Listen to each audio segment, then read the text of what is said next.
OTB AM with Gillette Labs. Get the ultimate shave or your money back. Neon Night Edition available now.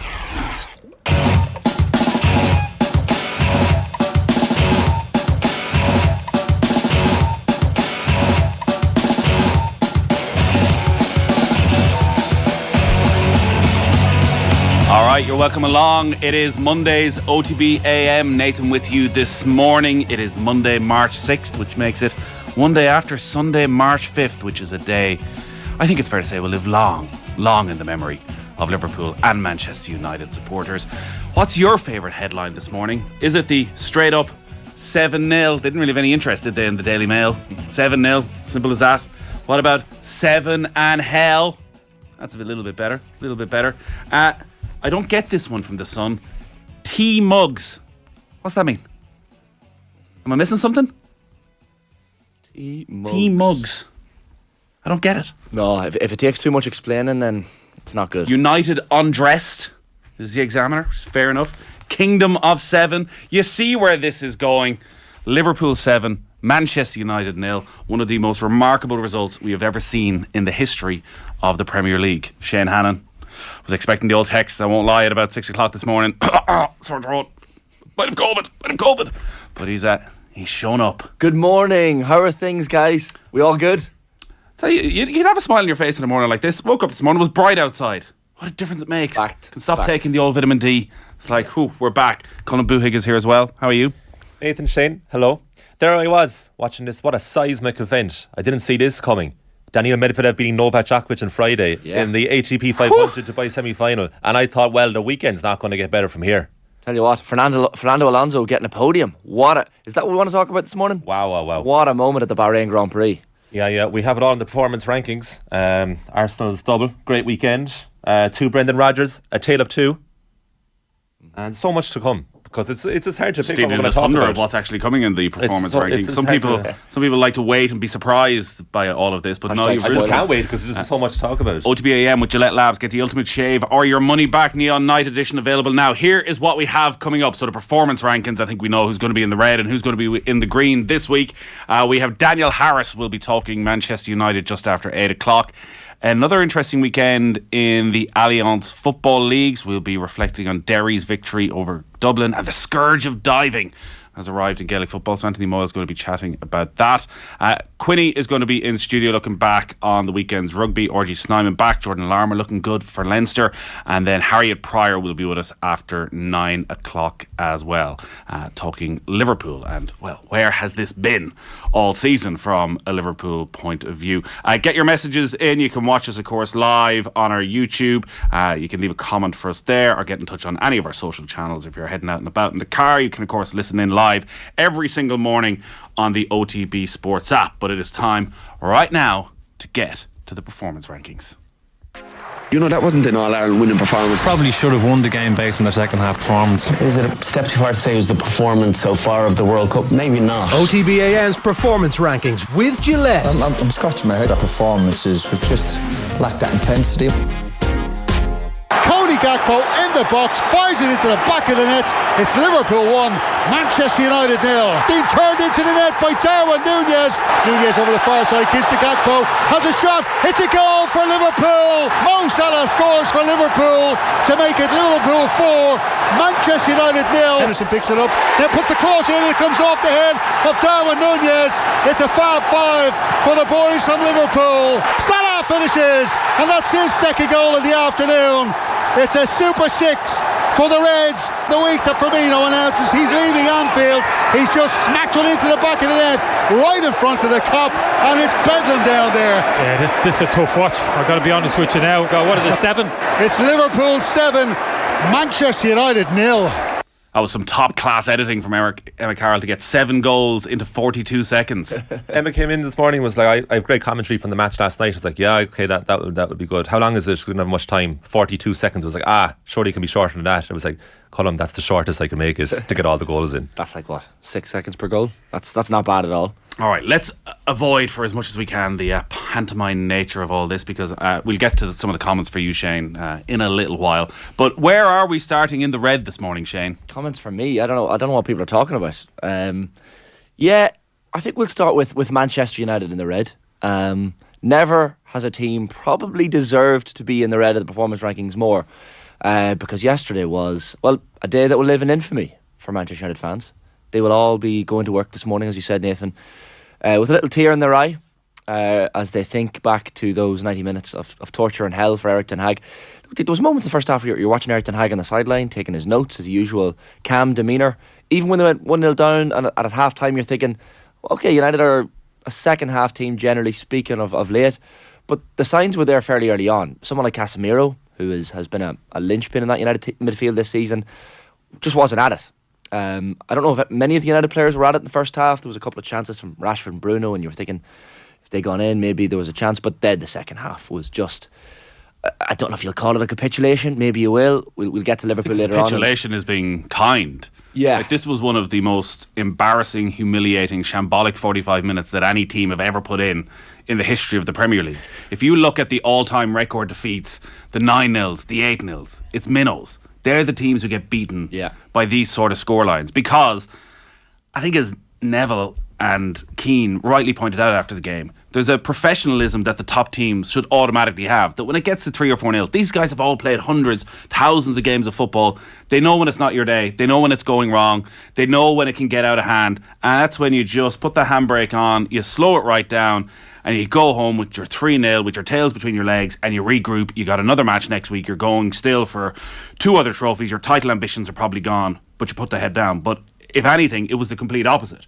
The last 10 minutes, like 7-0 ended up being kind to Liverpool. They could have had 2 or 3 more goals. There could have been 2 or 3 red cards from Manchester United.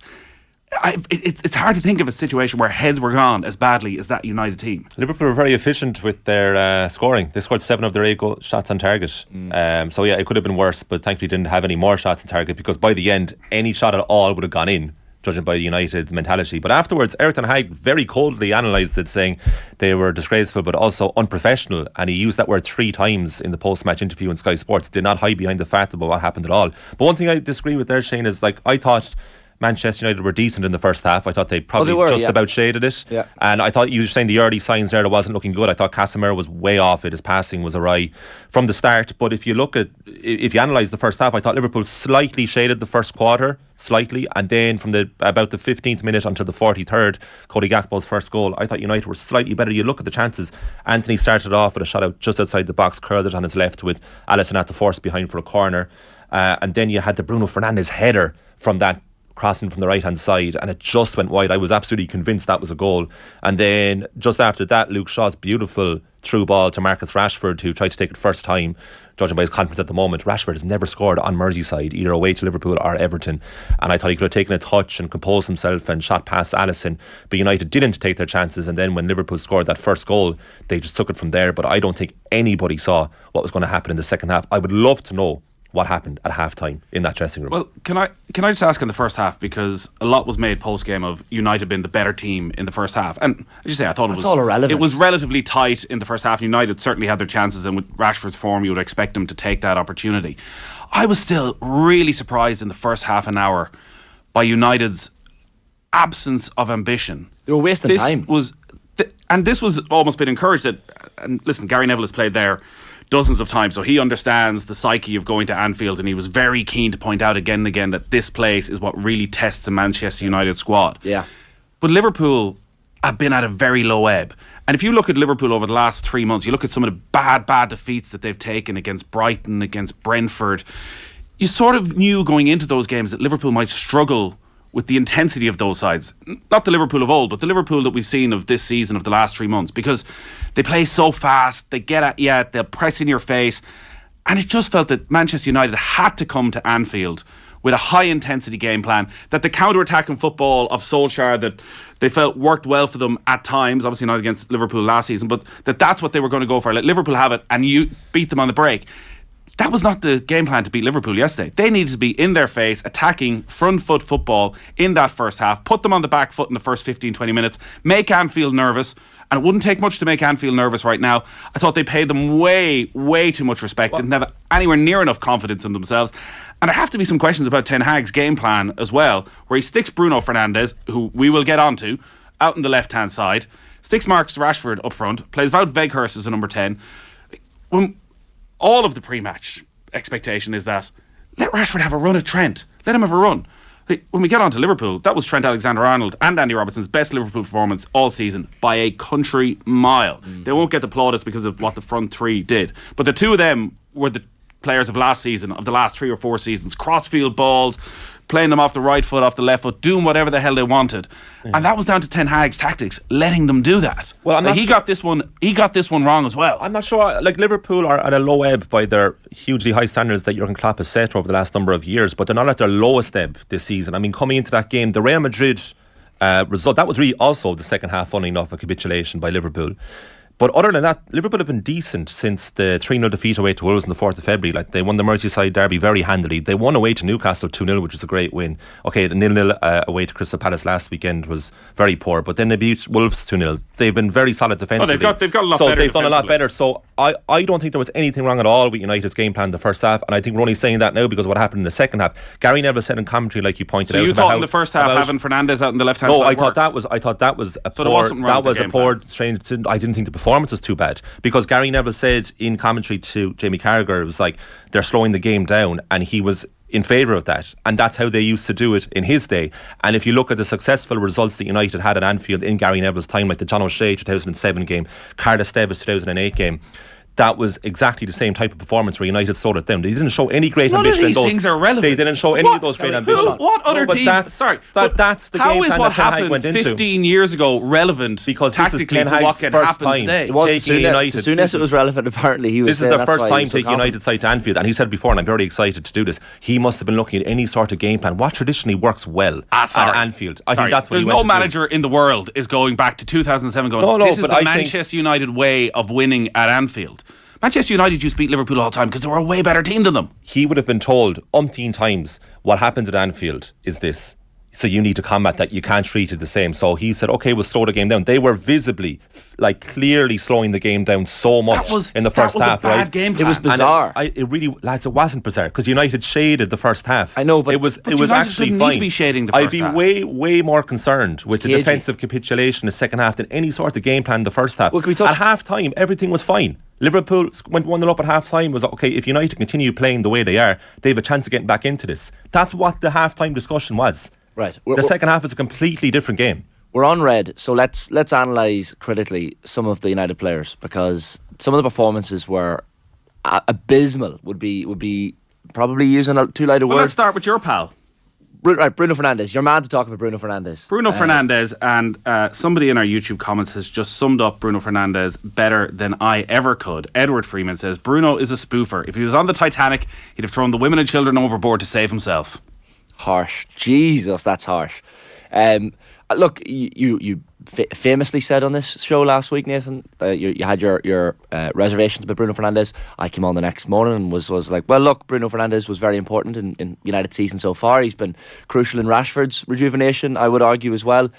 And I did stipulate and say, yes, his attitude leaves a lot to be desired at times. Even United fans get sick of the antics and the holding his face when he gets hit on the fucking shoulder or whatever else. And yeah, he is a frustrating player to watch, whether you support his team or whether you're against his team. Yesterday's performance was horrific, let's be honest. And it wasn't just the performance, it was his attitude generally speaking, because as we were speaking about earlier, he's wearing the captain's armband. Does he ever captain Manchester United again? Yeah, clearly. Well, what's the alternative? David De Gea is the alternative, is he? Like Harry Maguire.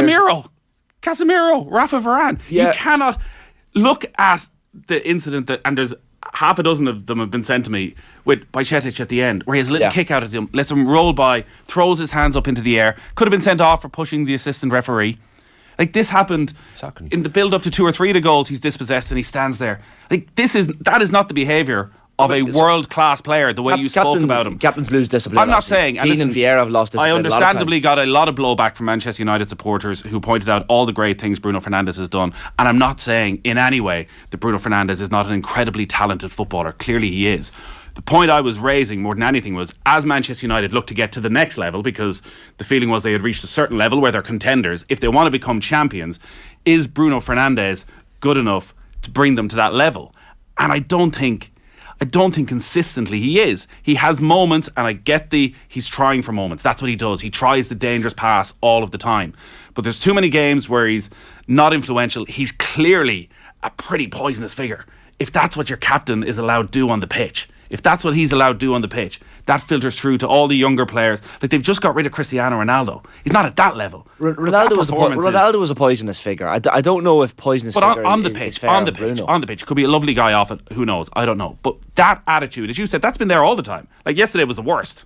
Yesterday was the worst we've seen from Bruno Fernandes. But your team is losing 7-0 at Anfield. He's obviously. But they weren't losing 7-0 when this started. No, I know. That's the problem. But this started at 2-0, at 3-0. I pointed this out 2 years ago when Fernandes was by far United's best player, that his gesticulating was infuriating to watch. So annoying to watch. This is absolutely nothing new by Fernandes. The only real striking thing was the Bajetic moment at the end of the game when he just completely gave up. But that happened on goal 3 or goal 4 in the middle of the pitch as well. That really stood out for me. But other than that, that's exactly what I expect Fernandes to do. Like, this is the worst of Fernandes that you see, and the fact that he wears the captain's armband is a bit concerning. I imagine he's a somewhat positive influence when things are going well in the dressing room. But in many ways, this makes Erik ten Hag's summer plans probably more clear cut, because it's a reminder that United are nowhere near as good as they can be. Sorry, that word. And this is also this United has been like New Year, New Me, New Year's resolution, where it's going so well for so long, but there's still that muscle memory of the last decade of United being so far off it that it came back with a vengeance yesterday. And I'd say Ten Hag was shocked.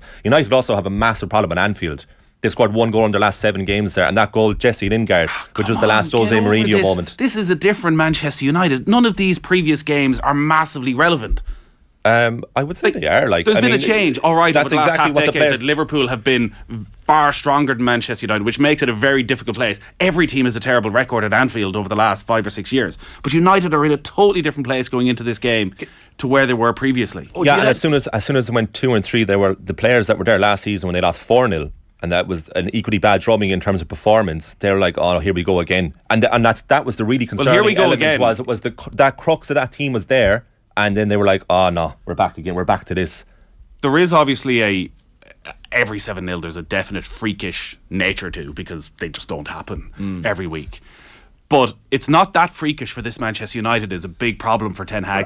Look at the last 2 seasons. Look at the last 2 seasons.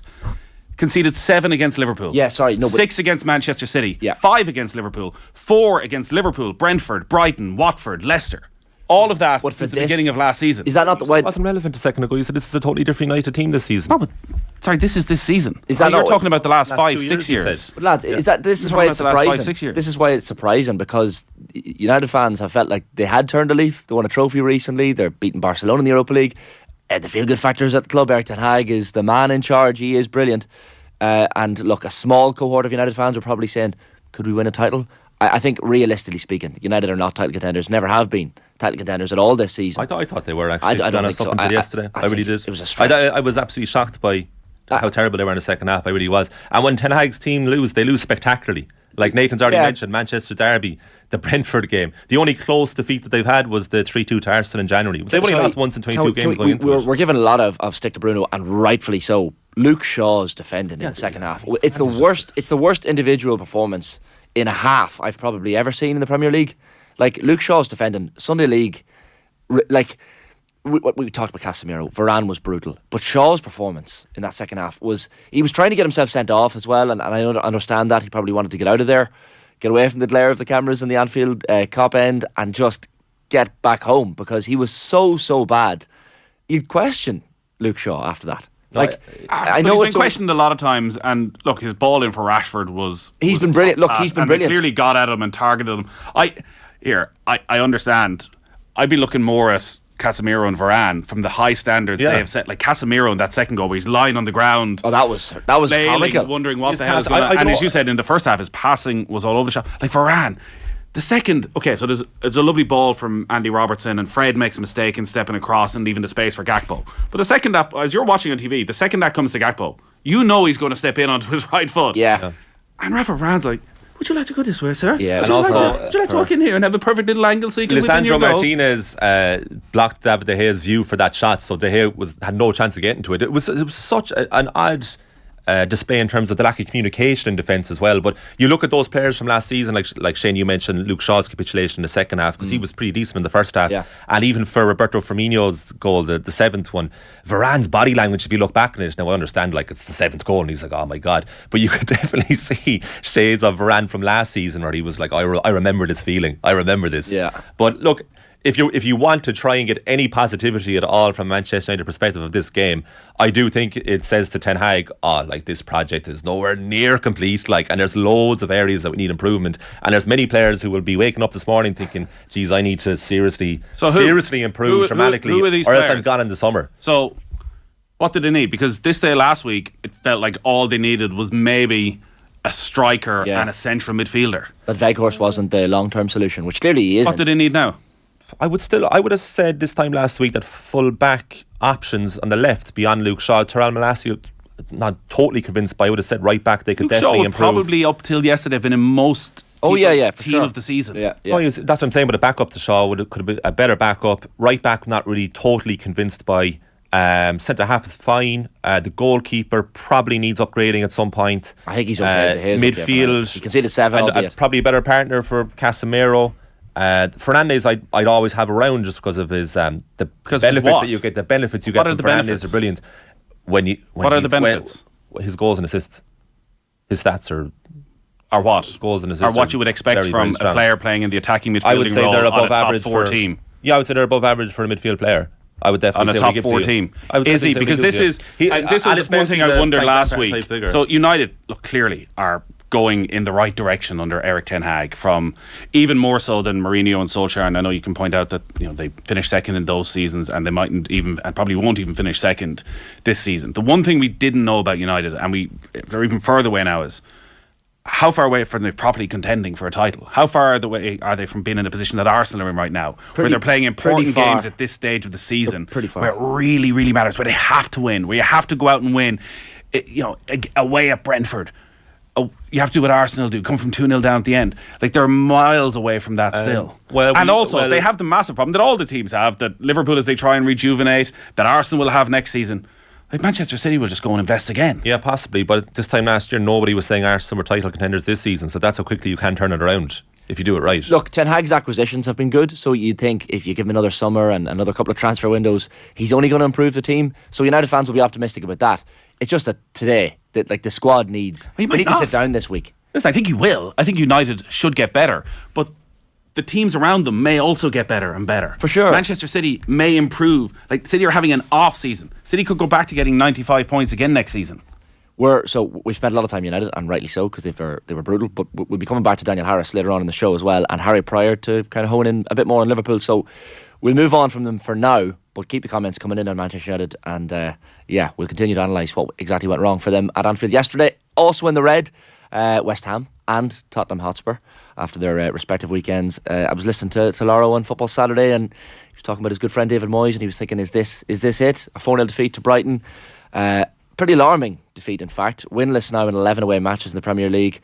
Perilously close to those relegation discussions, you'd have to say, for David Moyes. And this was not an unlucky performance. It was just an abysmal performance from West Ham United. And the usual chance, sacked in the morning, started to happen. David Moyes in trouble, lads. I don't know if you think he's going to go, but I don't think he'll be gone after this game. Seems to be the general feeling around West Ham. So he might survive another couple of games, but if it keeps going the way it's going, he's in trouble. I felt he would be gone. I'm surprised he's still there, but then again, they did beat Nottingham Forest 4-0 recently, so that probably bought him a little bit of time. But I thought they were very poor against Manchester United in the FA Cup during the week, from the position that they were in, and at the same time when they were 1-0 down against Brighton at the weekend, Jared Bowen had a great chance to equalise, so could have gone differently. But I guess we're using that word again, capitulation, and that's what happened to West Ham. And it feels like the Moyes era can give no more. They squeezed the sponge out of that, and I do expect him to be replaced probably by Rafa Benitez, I'd imagine. I think it would be a bad decision to get rid of Moyes right now. Maybe at the end of the season, you're probably right, it has run out of a little bit of steam, and it may be taken out of their hands when you look at their next 2 games are against Aston Villa and Southampton, both at home. So they need minimum of 4 points out of that. They're in the Conference League as well, so they're playing Larnaca on Thursday night. So there's a lot of games coming down the track. They beat Forest 4-0. Forest are very solid defensively in general. United probably showed the problem for Moyes, I think, at getting to that next level. His record against top teams away from home is absolutely woeful. Yeah. A lack of ambition, it feels a lack of confidence. Laura made a comment on the show a few months back about David Moyes being a real worrier. And you get that sense watching his West Ham team. And it's probably what cost him at Manchester United. That he was thinking about what could go wrong rather than actually, we're 1-0 up against Manchester United. Let's go on and kick on. And they had chances. It's not his fault that Mikel Antonio has an absolute mare in front of goal and they win that. Suddenly there's a bit of momentum behind them. They might go and win at the weekend. Or maybe they don't, because we're talking about Brighton in an historical sense almost. This is Brighton produced one of the performances of the season. There were some outstanding performances in the Premier League at the weekend that will obviously be overshadowed by what Liverpool did. Brighton, the quality of Brighton's goals was insane. What a job this guy's doing. Oh, well, they're already worried that he's going to go during the summer. His reputation is higher than Graham Potter's was, it feels. I was over at the Cup game where Evan Ferguson got injured against Liverpool, and it was in his press conference afterwards annoying all the journalists by just asking about Evan Ferguson when it was the final day of the transfer window, and all they wanted to know was about Moses Caicedo. But he was incredibly impressive in that press conference with how he firstly handled the Caicedo situation, which was, we want to keep him. I think he's a great guy. He's obviously been led astray by those beside him, but I think he's a great guy, and if he comes back in, I'll still think he's a great guy. Very strong with the owner, Tony Bloom, who by all accounts is one of the better owners in the Premier League, invests in the right way, do their due diligence in terms of recruitment of players and of managers as well, and said, if he wants to finish in the European spots, you cannot sell your best players in January. That's what this club has traditionally done over the last few years, and that's why they can't kick on. He managed to keep Caicedo. Caicedo was exceptional at the weekend. Evan Ferguson's role in Mitoma's goal that he tucked in, that counter-attack and little back heel from Ferguson on the edge of the area and the cross from Mitoma. Alexis McAllister has come back, got his goals after the World Cup. They are a team you want to go and watch right now. Mitoma's a cracking player. What a player. McAllister, all through that team. And they are one of these teams that you watch them against the top 4, top 6, and you go, he'd probably improve them. Like Estepinian, again, they just sold Cucurella for 50 million quid during the summer. And Estepinian's come in at left back. And it's even better. Their transfer policy is brilliant. Second to none. Like every other team should be following their blueprint. We should touch on Spurs as well. I mean, disappointing weekend for them, to say the least. Still in 4th. Remarkably so. Christian Stellini after the game saying they weren't nasty enough in that game against Wolves. Wolves moved 6 points clear of relegation. Big opportunity wasted for Tottenham, you'd have to say. They were probably the better team in the first half. It certainly was the old cliche game of two halves. And they have that Champions League second leg against AC Milan upcoming this week now on Wednesday, and a massive game against Nottingham Forest after that before the international break. So Conte will return now after his gallbladder operation. But yeah, worrying times for Tottenham Hotspur as well. Will we keep the show moving, lads? Because there's a lot to get through here. We'll go to the Amber. Brendan Rodgers, and actually two Brendan Rodgers, because that's why it's in the Amber. One had a bad week and weekend, and one had a very good weekend. So we'll start with the bad weekend for Leicester City manager Brendan Rodgers. Safe to say, called for his sacking after the weekend in a defeat by Southampton on Saturday, 1-0. They're just 2 points above the Premier League's relegation zone. 7th defeat in 10 top flight games for Leicester. Only Bournemouth, who are bottom of the league, have won fewer points than Leicester since the resumption after the World Cup. 4 successive defeats, knocked out of the FA Cup as well to Blackburn Rovers. And yeah, all of a sudden now you're getting names being thrown out. Thomas Frank, Ralph Hasenhüttl, even Benitez as well, as potential replacements for Brendan Rodgers. So he had a bad week. You lose to Southampton, you're in a spot of bother. New era Southampton. That's the only thing he'll be saying about that. Well, they're much like Moyes. It felt like the Rodgers era had probably ran out of steam towards the end of last season. I still feel he's incredibly harshly judged all of the time. I think he's a very good manager who could easily and should be always in and around a top 6 club. The way this is disintegrated over the past year, 18 months, probably means he won't be in the mix for one of those straight away. But managers live and die by their players, and his biggest problem is Jamie Vardy has reached old age and can't play anymore, and his replacements can't score any goals. Kelechi Iheanacho, it's cliche, he should have had a hat-trick.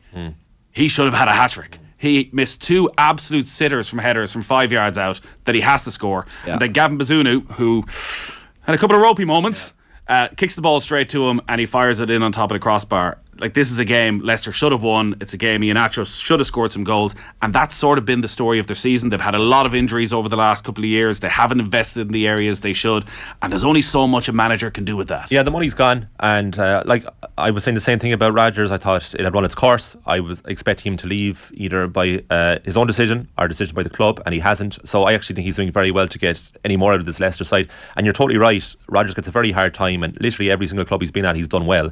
And you also forget that he won the FA Cup for Leicester. Yeah, he's a good manager, like, clearly. He's done brilliantly well. But I do feel like there's a change in coming there, a bit like at West Ham. I think that's going to happen. With the other Brendan Rodgers then, a lot of Derry fans screaming at the screen at the moment, and rightly so. What a night for them in Celtic Park. What was it, 12,000 or so fans under the lights, sold out stadium as well. Really, really good atmosphere, it seemed. I wasn't at the game, but certainly through the TV screens, that's the way it appeared. Brendan Rodgers with the late point in stoppage time to cap off that comeback. Niall Toner's goal as well, kind of setting them on their way. And you're thinking at half time, Dublin well ahead in this game, 7-2 ahead. Then Tom Lahiff fists another point, and you're thinking, well, this is potentially heading the way of the Dubs. And then that inspirational point from Ethan Doherty to kind of bring Derry back into it, maybe give them that little boost and think, well, we could get something out of this game still. But then towards the end, Kieran Kilkenny tagging on a couple of points, and you're thinking, yeah, they're pulling away yet again. Oisin McWilliams then and Lachlan Murray kicking those late points. Derry ahead for the first time in the game in the 69th minute of the match. Then Nat Costello-Free levels it. McGuigan wastes a chance, and Rodgers wins it with the final kick. It was the perfect game management. Pass the ball around. We're either going to draw this game or win it. And they managed to get that one last score. Brendan Rodgers, who I spoke very glowingly about last season, really, really unbelievable player for Derry. And he was such a crucial cog in that semi-final run last year in the Championship. So what a weekend for Derry. What a win. Division 1, straight up to Division 1 for next season. From Division 4 all the way up to Division 1. It's impressive, isn't it? We were talking to Declan Bogan on Thursday night show, and because Rory Gallagher, obviously there's always criticism of his style of football, and at half time in that game when you've scored 2 points in the first half, it's coming at you hard and fast. But he has managed to unite Derry football. He has managed to bring them back, as you say, very quickly to Division 1, and they looked in that second half like an elite team, like Brendan Rodgers and Brian Fenton. You were watching that tussle going, maybe we're talking about the two best midfielders in the country right now. Yeah. Like Rodgers, some of the balls he managed to pluck ahead of Fenton, and Fenton he's maybe it's just his face. He's definitely always comes across one of the more gracious losers. Yeah, and we didn't see him lose for 5 years, so he didn't have much time to practice it even. No, but there seems a genuineness you can tell in his face as to the guys he really respects, and the shake of the hand with Rodgers and the sort of knowing glances towards the end of the game of, all right, this guy has pushed me to the pin of my collar. Yeah, I think like Derry are definitely All-Ireland contenders, and like I can't see past them for the Ulster Championship this year. I really can't. Top of Division 2. Imagine if they were top of Division 1. I know. Yeah, the Mayo lads are on form this morning as well. So look, apologies to Mayo fans. We can't get to it. There's just too much to get to. Congrats to Mayo. No, come back to us at the end of July. We will. Don't want to be in green until the last Sunday in July, Shane. You cute hers. That's what you are.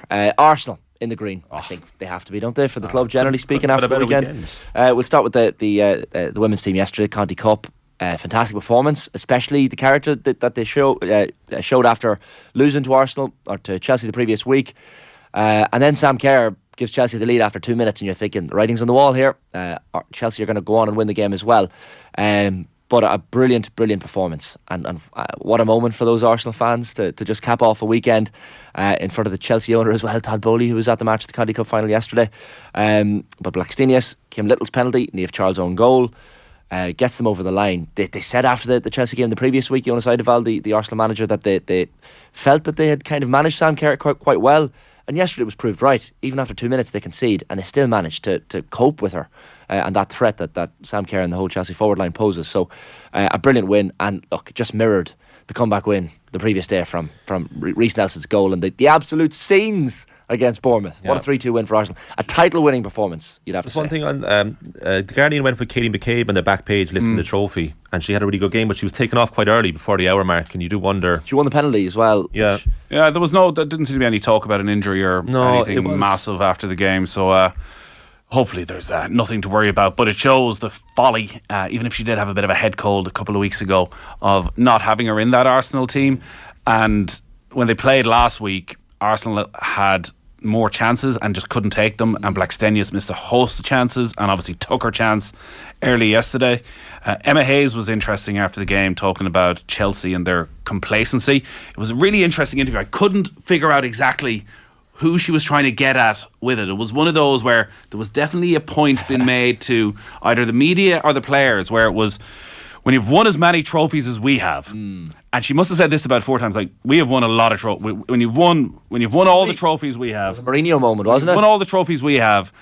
You know, you could tell we were the team who'd won all the trophies lately, and if they hadn't won any trophies, and you could tell, and I'm just really disappointed in the complacency. But, you know, when you look, so it was, I just couldn't figure out whether it was a real, all right, Arsenal, well done, you've won the League Cup, but, you know, you're probably out of the title race. We're still in control of the league, even with Manchester United pulling clear yesterday. You know, we're still the big dogs. Let's see how we all get on the Champions League. Or was she actually really having a dig at her team, going, well, this sort of complacency can't kick in again for the rest of the season? Yeah, the reminder of those trophies, always be updating your virtual LinkedIn. This is what I was doing, this is what I've brought to the club. But like, the fact that they were unbeaten since the first on your season LinkedIn in WSL, not that. What have you brought? And they were like, they started so well, and it was a team of Arsenal's weekend to concede very, very early, like 9.11 seconds early on Saturday, and then to do it after, was it 90 odd seconds with Sam Kerr's goal, and to come back both times. It's like, you really couldn't have had much of a better weekend for Arsenal since probably the glory days of the Arsene Wenger era. What a weekend for Arsenal. You have to remember, for the women's team as well, Beth Mead and Miedema, like those crucial injuries before Christmas, you're thinking this could be the end of their season in many ways, because two crucial players for the team, and they hadn't beaten Chelsea in 5, so that was impressive. But even when Arsenal on Saturday went 2-0 down to Bournemouth, you never felt like they were out of the game. You're like, this is going to be a Fergie time, late type situation. Now, when it was 2-2 in the 96th minute, I didn't think they were going to win the game, but just an incredible moment. Reece Nelson's finish, this spectacular. was the moment of the season so far. There's nothing better in football than a goal when the game is over. And by that I mean, so you've had your last chance. So it was 6 minutes of injury time, and we've gone through it, and they've already had an opportunity, and then they get the corner kick. It's one of those, you're going, he won't even let them take the corner kick, because we're out of time. So it's done. So the Arsenal fans, we've thrown everything at them, probably deserved to win the game with the way they played in the second half and the way they bombarded the Bournemouth goal. And you go, listen, 1 point, it's back to 3, bit of momentum gone. You got to be beating Bournemouth in these sort of games, all the criticism that's going to come their way.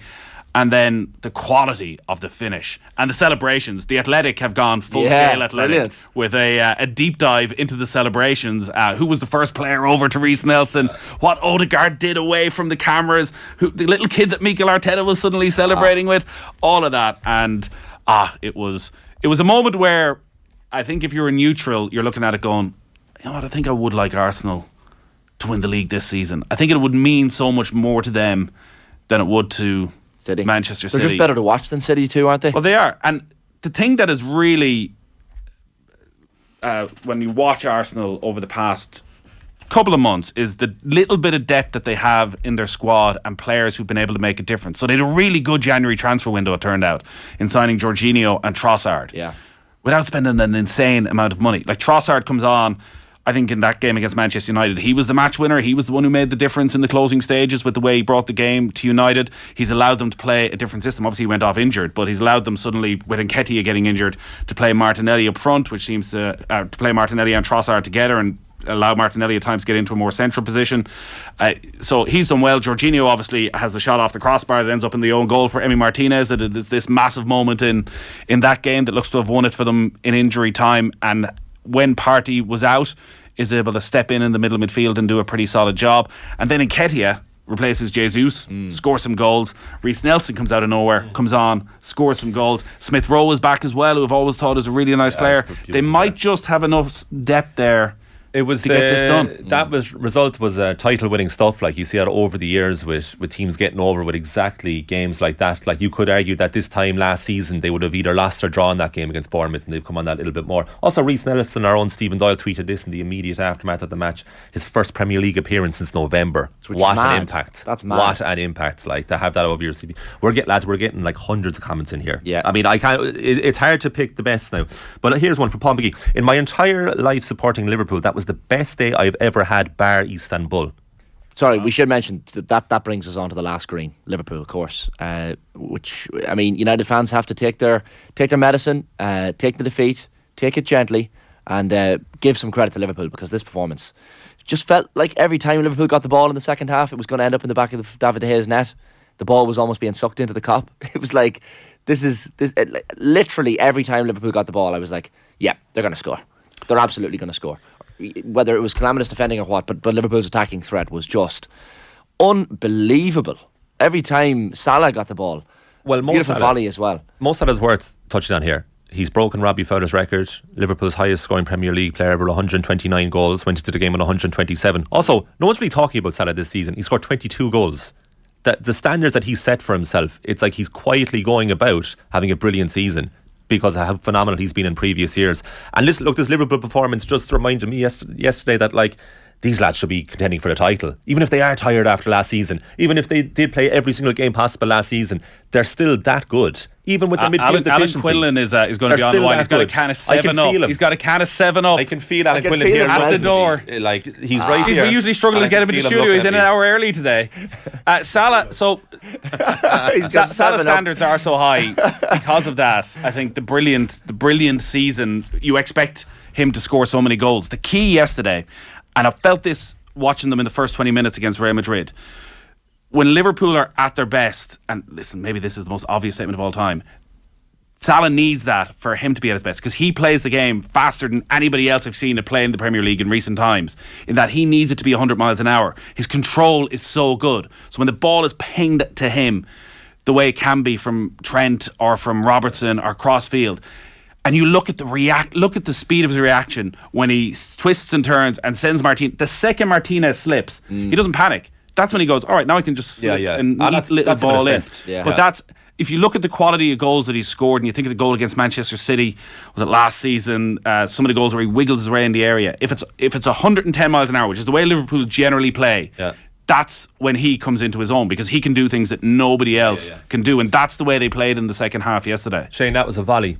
It was absolutely Salah's goal. All right. I was confused following this conversation on Friday, because there was, even by the standards of this show, it was somewhat quite nonsensical.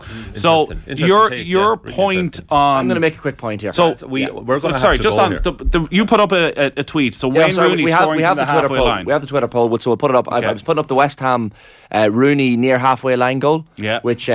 obviously bounces up. There's the results of the poll. So it's over 1,000 votes. 19% said it was a volley, 56% a half volley, 25% something else. I was getting criticised. Can I just say this, Nathan, before you make a point in this? I was getting criticised and slandered on the show on Friday for saying that it was a volley. And yet, only 19% of people agreed with me. You might say that Gilly Flaherty, a professional footballer, disagreed with me as well. I got a voice message from a player with 110 international caps for his country at the weekend. So, Kevin Gilban, play the clip. It's a volley. Wayne Rooney's goal against West Ham is a volley. It's only a half volley if it bounces immediately and you're connecting with it on the bounce, like a half or like a drop goal in rugby. That's a half volley. A volley doesn't matter whether it bounces, whether you're connecting with it on the full prior to it bouncing, it's still a volley. So, and every single professional footballer that's ever played the game and have been taught since the age of probably 7 or 8 years of age know full well the difference between a volley and a half volley. It doesn't matter whether it's bounced or not. If it bounced and it bounces high, it's a volley. Half volley, as I was trying to explain to you before, is like a drop goal in rugby. That's what a half volley is, where it just literally bounces and you hit it on the bounce or on the up. That's a half volley. Salah's goal was a volley. I'll be taking no further questions. Discovering voice messages is one of the worst things that's ever happened. It's just such a bad example, the Wayne Rooney one. Okay. The Salah goal is the same example. But it's not, because we got to go. Rooney's at the halfway line. Rooney's at the halfway line. So it's neither a volley or a half volley. Salah's was we will get back to Liverpool. We have spent only about 30 seconds talking about them, but I think as Manchester United, when you lose 7-0, probably are the story. But we will be talking with Harriet Prior in just a little while about Liverpool. We got Quinny coming up as well. Braeburn Coffee, by the way, is the official coffee partner of OTB. New Braeburn locations popping up every month, so visit applegreenstores.com/Braeburn to find your nearest Braeburn coffee experience. Daniel Harris is going to join us in a minute, but first you got to listen to this. Mark Lawrenson was on Saturday and he was talking about the time he ran into Tom Jones on the street. So we were doing the results for the BBC, me and Ray Stubbs. Our final score, say, right, we came off at 5:30, and this is when the BBC were in London at the Horseshoe Place and all that kind of stuff. And, you know, it was where all the the shows were going on, the programmes, all those kind of things. Me and Stubbsy, so we'd finished at 5:30, and we came off air, and we used to go and just have one beer upstairs before we went home, or I used to go and do match of the day and stuff. Anyway, we're walking down the horseshoe, and as we're walking down, Stubbsy just nudged me and he went, straight ahead, Tom Jones. I went, seen him. And so we kind of walked towards him, and that we're thinking, shall we say anything or not? Anyway, as we walked towards him, he just said, hey boys, how did Cardiff get on? And Stubbsy went, I got beat 2-1. You know what he said? Not unusual. It's not unusual. Absolutely brilliant. I couldn't stop laughing for 10 minutes. It was not unusual, and just kept walking. That is honestly the best story I've ever heard. I don't know if it's true, but I believe Laura. It is true. It is true. How could you make that up? It's too outlandish to be true, but it probably is true. This is why you couldn't be a spy, John. OTB AM. The Sports Breakfast Show from Off the Ball. OTB Sports Rugby. 1 to 15, everyone's got a role to play in terms of breaking down the opposition, but it's an enjoyable attack to be involved in because we all like to play rugby and get our hands on the ball and stuff like that. I think they are a brave team. I don't think they think like Irish teams of old. I really don't. Subscribe to the rugby stream on the OTB Sports app now. OTB AM with Gillette Labs. Get the ultimate shave or your money back. Neon Night Edition available now. Liverpool 7, Manchester United 0. Get your comments in now. We want your thoughts on what happened over the weekend. Daniel Harris is with us on this Monday morning. Good morning, Daniel. Good morning. How are you? Oh, man. No, really, how are you? I am fine. It does, I guess, amuse me that I've spent the last many years rending myself on this show. And I missed last Monday when United actually won something. And now I am back to discuss yet another triumph. Yeah, you're the Grim Reaper of Manchester United. Oh yeah, he's got it sorted. Well, leave it like that. Leave it like that. Where to start? With this Manchester United performance? Is Eric Ten Hag? How much responsibility does he take for this? Plenty. There's plenty of blame to go around, and no need to be sparing. I feel like I haven't said that for a while, but there is, and there isn't. So, yeah, Eric Ten Hag, I thought he picked the wrong team. I would have picked, this sounds like a ridiculous thing to say, because what difference would it actually have made? I would have picked Wan-Bissaka, not Dalot, for that particular game. I think a narrow pitch. Dalot going forward is not so much better than Wan-Bissaka that I would take away the one-on-one defending and the ball carrying that I think you get from Wan-Bissaka, particularly because Anfield's quite a tight, narrow pitch, so the width isn't as important. But on the other hand, I was chatting to someone about this yesterday, and he said that Alexander-Arnold's diagonal balls to Nunez at the back post would have been the worst thing possible for Wan-Bissaka, so I understand why he didn't. I wouldn't have played Weghorst. I wouldn't ever play Weghorst, who is a sort of classic post-Fergie era player in that he's not good enough, but he's not useless. So managers often play these players and think that they're adequate because sometimes they are, but over the stretch, they just aren't. But obviously that's not what really went wrong. What really went wrong is United totally lost their head in the second half, and Liverpool happened to have a day out at the same time. 7 goals from 8 shots isn't something that you would ordinarily see, but obviously you have to accept the fact that Liverpool finished ruthlessly while United were in the process of collapsing. Where does the losing the head in the second half come from? Obviously, the concessions of the goals and heads drop, but yesterday was something very different than we see from the vast majority of professional footballers, where heads were clearly gone. Bruno Fernandes had given up. When Bajcetic gets past him, he literally just has a kick at him and throws his hands in the air. There's 2 or 3 occasions in midfield where someone skips by and he doesn't chase back. Luke Shaw just has one of those days that he will probably remember in 20 years' time and talk about it as the worst day of his career. Casemiro, Varane have maybe their worst days in the Manchester United jersey. How does all that come together in the second half, and how should they have stopped that from happening? I'm not certain Luke Shaw will remember this, because I remember someone once told me a story about him where the United were going to play Euro away, and he went downstairs and he realised that he'd forgotten his Uno. Players were into Uno at the time, don't know if they still are. So he goes back to get his Uno, goes to the airport, arrives at the airport and realises he's forgotten his suitcase. So I'm not 100% convinced Luke Shaw will remember. Maybe that lack of short-term memory is a good thing for Luke Shaw at times. Yeah. Even I mean, maybe he's getting on a bit. I mean, I feel his pain in that lack of short-term memory, but I still have not forgotten this. But I think that some of these players have got form for this, and Luke Shaw is one of them, where we saw numerous collapses during the course of last season. And I think as a United supporter, I had hoped, and as a football writer, I had sort of supposed that the new players, or the Casemiro and Martinez, along with Varane now being available, meant that we would never see this kind of behaviour again, because we would have some serious citizens who would make sure that didn't happen. And as it goes, though, like, I thought Martinez actually played really well in the first half, which sounds like a totally moronic thing to say. But Varane and Casemiro were as bad as anyone yesterday. So I think that trying to understand where that performance comes from, I would say that, and I'm not trying to make excuses for these because there aren't any excuses, but they have played an absolute load of games, these players. I don't think they've had a free midweek since the World Cup, so they've been playing weekend, then midweek, weekend, midweek. And mentally and physically, that is demanding. And if you're thinking, where might it be that the collapse happens? I guess 3-0 down at Anfield with 40 minutes to go might be that place where it happens. But you wouldn't expect it to happen quite like that.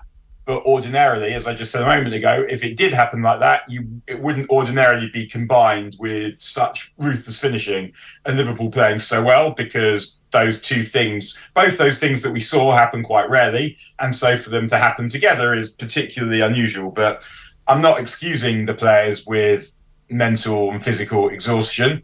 But I'm saying that if I'm trying to understand why that happened, then aside from just general weakness and indolence, that might be something we'd think about.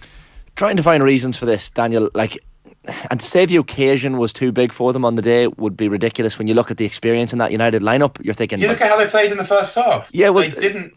It was when things went wrong. It was a lack of fibre. It was a lack of vertebra when things started to go seriously wrong. Until then, they were fine. But they were only fine.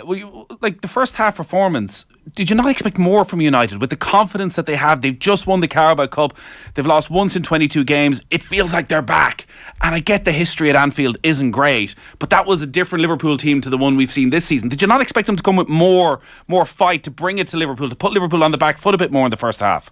Not really, because that's not how United have been playing over the last few weeks. If you think about the individual games, even Newcastle, both Barcelona games, they've kind of been managing the game in the first half before letting it all hang out in the second, which I think is just a physical thing, that they're being asked to go to the well a lot. They're the busiest team in world football. And again, when I say all this stuff, I'm not defending the nonsense that we saw yesterday, but them managing the game in the first half before getting properly involved in the second half is a dangerous tactic, because they could have easily been 2 or 3 down in midweek against West Ham by virtue before they started playing. But it feels like perhaps it's a necessity of the schedule, where they've been staying in the game in the first half and thinking that they have players that are still good enough to score goals, and then properly getting involved in the second. Am I right in saying that was a very Solskjaer thing as well, that you start games very slowly? Yeah, it was. I mean, that was a slightly different. Like Solskjaer, it was a bit more. They were going behind in games. It was a bit more indolent in the Solskjaer era, a bit less organisation, and then suddenly they found themselves behind at half time. So the attacking players just dealt with it. There's a bit more going on in this team in the structure of the way that they play, and they do play with a bit more confidence and a bit more abandon than Ole's teams did. But that pattern of United not hanging in there in the first half, but United playing within themselves in the first half before stepping it up in the second is a repeating one. So it wasn't the one that I saw for the first time yesterday. It's United generally score more goals in the second half than they did in the first half, so I wasn't particularly surprised with what I saw. And it felt like in the last 10 minutes of the first half, they were starting to get on top, and that was the point of the game at which they should have scored. They didn't, and then things went very wrong after that. But you can't blame the occasion for getting on top of them when they played pretty well or reasonably well in the first half, better than United sides played in the first half at Anfield for quite some time. So it's not the occasion that got on top of them, it's circumstances that got on top of them, and then they bottled the circumstances. And I'm not saying that's more or less acceptable, but I think there is a subtle difference in what we saw there. Daniel, this could go two ways for United from this point forward. So they can either on Thursday night beat Real Betis comfortably at home in the first leg of the Europa League last 16, and then beat Southampton in the Premier League next Saturday or Sunday before the international break. This can be a turning point in the season and the start of a downhill slump that really, really will have started with conceding 7 goals at Anfield. What way do you expect this to go? Because there's been all this talk that United players are mentality monsters, but there's no mentality. No, they're definitely not for me. I mean, there are like Casemiro and Varane. I think and Martinez. I guess you could say that about them. But as a collective, that kind of epithet is earned through more than being all right for most of half a season. That's you have to do quite a lot more than that. So I mean, I would never have said that about them. But I do think that they'll be good enough to beat better than Southampton in the next week because they haven't suddenly become crap players. And I think that we have been able to have some kind of faith in their ability to perform, not because we're just assuming or based on reputation, but because they've shown us that they have that ability. And when you've got players like Varane and Casemiro, who've seen a lot of things in football, they've taken some beatings, even though they played for Real Madrid, they will know how to bring themselves back, and their authority will help bring the rest of the team back. And I'm sure Ten Hag won't panic either. And I thought that because I was kind of not looking forward, that's a dreadful thing to say. I was awaiting the post-match interview to see what the players said. What I thought Ten Hag might do is send on Maguire so that he could come and do the exhibition fronting up afterwards. But he didn't. Bruno Fernandes came and did the interview, and there was none of the miserable contrition. We're so sorry and it's so, oh man, we're so upset and we're going to be working so hard in training to put it right. You got last season when these collapses were happening, which were just so enervating and so undignified. Bruno, there was no apologising. He just said, we had a bad day today. We usually play better than this. The way we played wasn't good enough, and we'll play better than that in the next game.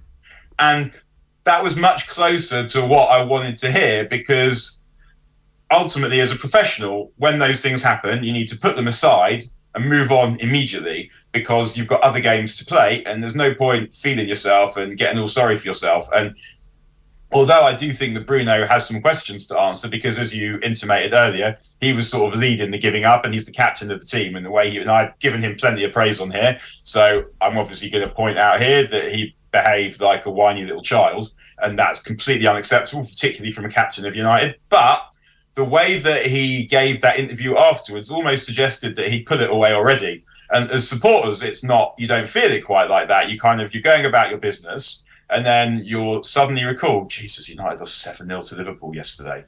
And you just remember. But as a professional, those players need to put that away. And it felt like the putting away process had already begun. So, yeah, I would expect them to be all right in the next couple of games. There's definitely a bit of a sense that, look, this is a slight market correction for Manchester United, that the stock is still rising and we probably all got a little bit carried away because of the dips that other teams are having, and we don't quite know how far away they are from properly contending for a title.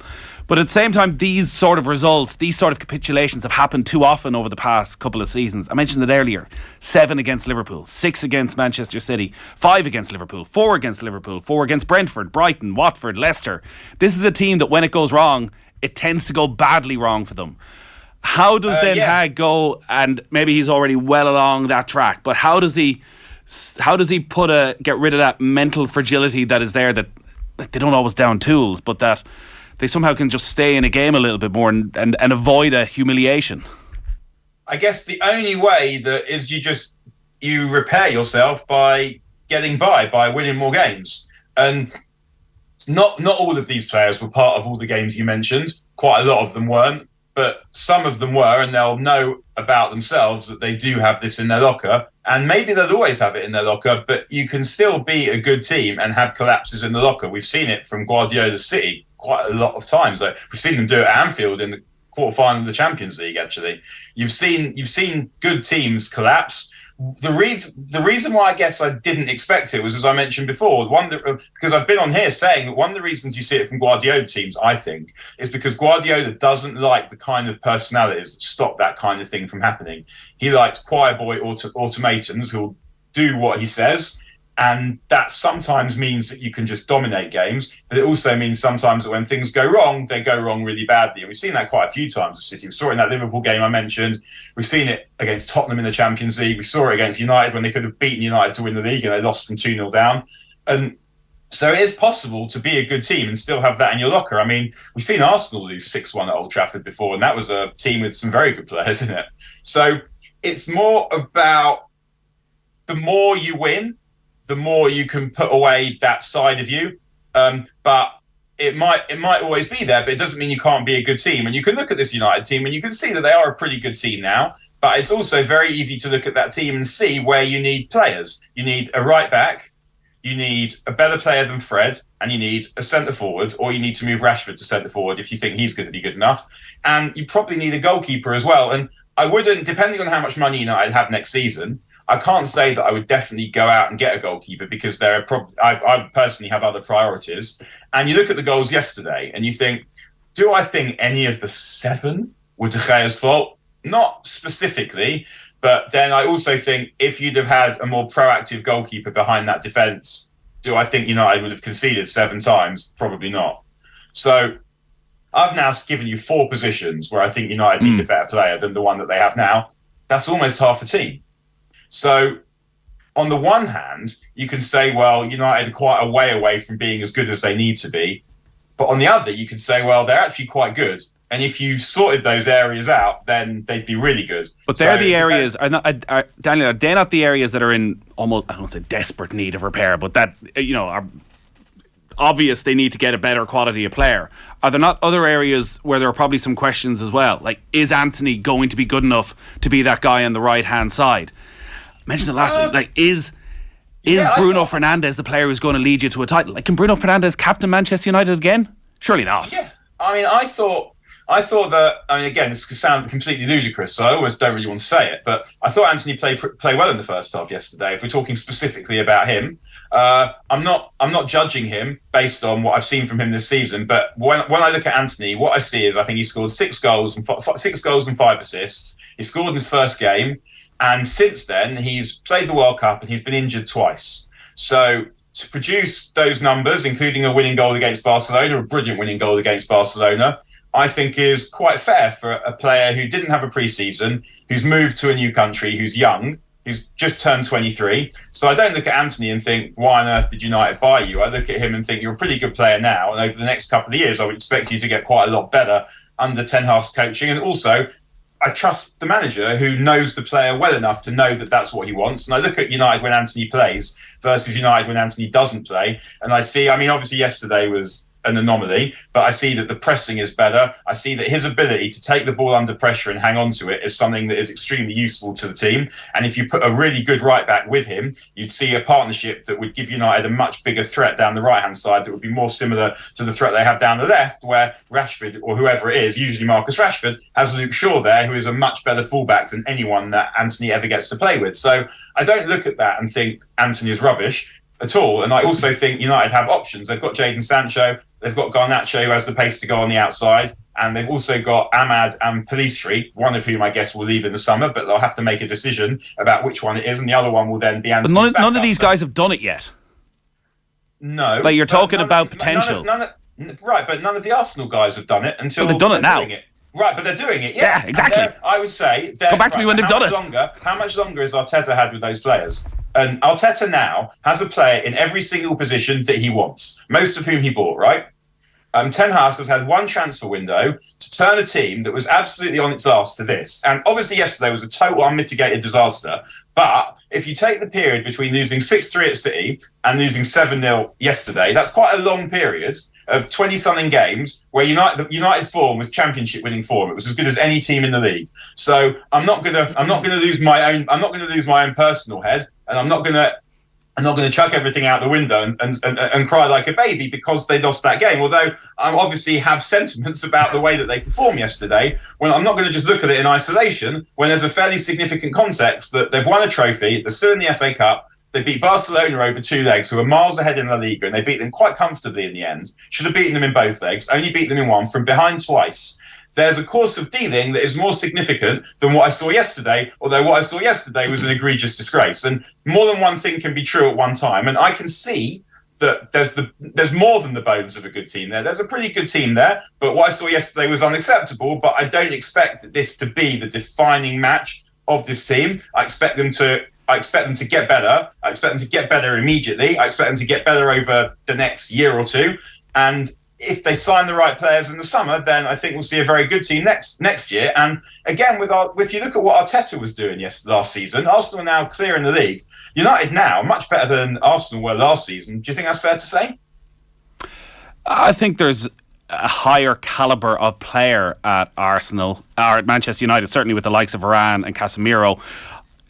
Obviously, the potential was there, it seems, in Arsenal, that maybe we hadn't realised that Saka was going to come on and become world class, and that Martinelli was going to be world class, and Odegaard was going to be world class. Martinelli's not world class, do me a favour. He's getting there. He's getting there. He's a good player, and I'm not dissing him. World class. How many? He's getting there. 10 wingers in the world, or literally off the top of my head, that are better than Gabriel Martinelli, and that's not because he's not a good player. He's an excellent player. He's got a lot of potential, but world class. Well, he's getting there. He's unbelievably talented player. He's several talented. If you say that Gabriel Martinelli is unbelievably talented, that doesn't leave you very far to go with the players that are better than him. How would you describe the players that are better than him? He's unbelievable. What does he do that is unbelievable? What have you seen Gabriel Martinelli do? You think, I cannot believe that's unbelievable. I've seen the way he's played this season. He's a good player. He's helped his side to the top of the Premier League. Yeah, he's a good player. He's a good player. He's not unbelievable. So he's just a step above average. No, he's not. I say he's a really good player. Very good. He's very good. He's not unbelievable. He's very good. He's nowhere near unbelievable. I can't believe it. I can believe everything that I've seen Gabriel Martinelli do. And he's someone we were saying for the last few weeks should lose his place to Trossard because he's run out of form. I think he's found his form. He's a good player, but he's not unbelievable. He's not. And United have a better player in that position, in my opinion. I think Marcus Rashford is a better player than Gabriel Martinelli. I don't think that's a particularly controversial thing to say. I'm just saying that if you're saying that United, why should we? But there's no guarantees. There's no guarantees that United get to that level. Of course, there are no guarantees with anything. I'm just saying that I would say that Ten Hag has had 7-8 months with this team, right? 7-8 months with this team, and if you allow him if you think that he knows what he's doing, it's fair to say that United will sign 2, 3, 4 players in the summer that will probably make them better. And if you're saying, and I'm saying that I think they'll be good next season, and if I look at Arsenal, United are much further ahead this season of where Arsenal were last season. That doesn't seem controversial because we have all sorts of evidence that backs out. Where did Arsenal finish last season? 5th, 6th? United. I'm not saying it's controversial. I'm saying that we just don't know if United are going to make that next step. Arsenal have done it. Of course you don't know, but the improvement that Ten Hag has brought about in very little time, right? We're agreed that that's happened, yeah? Nobody's disputing that. Right, so why are we saying that you think the improvement will stop when he's got the opportunity to... I haven't said at any stage that the improvement will stop. I'm saying there's no guarantee the improvement will be the same as Arsenal's improvement. I'm saying there's no guarantee that Manchester City won't improve again. No, but Manchester United could improve next season quite a bit, but they could still find themselves quite a bit behind Manchester City. They could, but they're not that far behind Manchester City now. So City might go away again, but I think that the difference between United and the teams that are above them, and there are only 2 teams that are above them, let's remember, I would say that those managers, Arteta and Guardiola, have pretty much a player that they want in every position. And Ten Hag doesn't have that yet. He's had 7-8 months with this team that was on its arse. He's made them into a good team, and it's fair to think that he will make them into a better team. I'm not making any predictions. I didn't say United are going to win the league next season. You asked me if I thought that they were going to be, if I thought they were going to continue improving, and I do. And I compared them to where Arsenal were because I think Arteta has had a lot longer with his players than Ten Hag has had with his. We think that Ten Hag's a good manager, which I think we do. I don't think it's controversial to say that Ten Hag is a good manager. It's fair to say that United will improve, and a 7-0 defeat at Anfield is obviously completely horrendous behaviour from all concerned, but it doesn't make me forget everything that I've seen until this point that makes me think that they'll get better again next season. It's all semantics, lads. United were shite, Liverpool were brilliant. That's it. Common denominator in the morning. That's it. That's all we can say, isn't it? Like, there's not much more to add. Well, there's always more. And I don't think we can call something semantics, because semantics means you're trying to describe things in words, and that's how we communicate. So when people say it's semantics, it sort of means that, like, yes, that it sort of usually functions as some kind of dismissal. But semantics are how we make ourselves understood, so they're actually quite important. But I mean, to the extent that any of this stuff we're talking about is important, but you can look. I think there'll always be more to look. You can look at things in isolation and say Liverpool were brilliant, United were crap. But except Liverpool being brilliant is something we've seen before, so we want to think about why were they brilliant, what allowed them to be brilliant, and then we're going to go and see them continue playing like that. And similarly, we've seen United collapse like that many times before, so we're trying to think about what is it that was unique about this particularly humiliating collapse, and do we think that it will continue? And I'm saying that I wouldn't be surprised if this group of players have more defeats like that in them, but I also think that it's possible for them to be a really good team that wins trophies and still occasionally do that. Daniel, thank you as always. See you again, lads. It's all right. Have a good day, everyone. You too. Anthony Moyles, good morning. Gents. How are you? Fantastic. I don't mind waiting for the foreign game every now and again. Wow, he's gone all in. Shots fired, I love the true Gale has entered the studio. Well, I'm very... Bring yourself to watch it yesterday. This is like... I feel like I've just come on to Today Tonight or something. It's quite argumentative this morning. Lads didn't have their porridge or something's up. It is. What can we all agree on in Gaelic football? Diving. It's a scourge. It's a scourge. Yeah. Speaking of the foreign game. See, it leaks in everywhere. Is it a scourge? Is this one of these things that happens in the league where we focus for 2-3 weeks on something that's not the actual results and we can isolate a couple of incidents, or is there a greater issue here with players getting a little nudge, and there's a lot of dunce in Gaelic football and just throwing themselves down? Yeah, I thought to myself, watching the league over the last number of weeks, I was kind of being maybe lulled into that the same, Nathan. I was kind of saying, is it just a thing that's kind of happening at the moment? But I watched a lot of football over the weekend, and it's happening more and more and more. And it's definitely something that I think is being exploited by management teams. Honestly, by the way, this happens every year. You know, there's always kind of these unintended consequences when things are changed or a rule is brought into whatever sport. And the big rule, of course, and the big thing that has always been a bit of a misnomer in GAA is the tackle.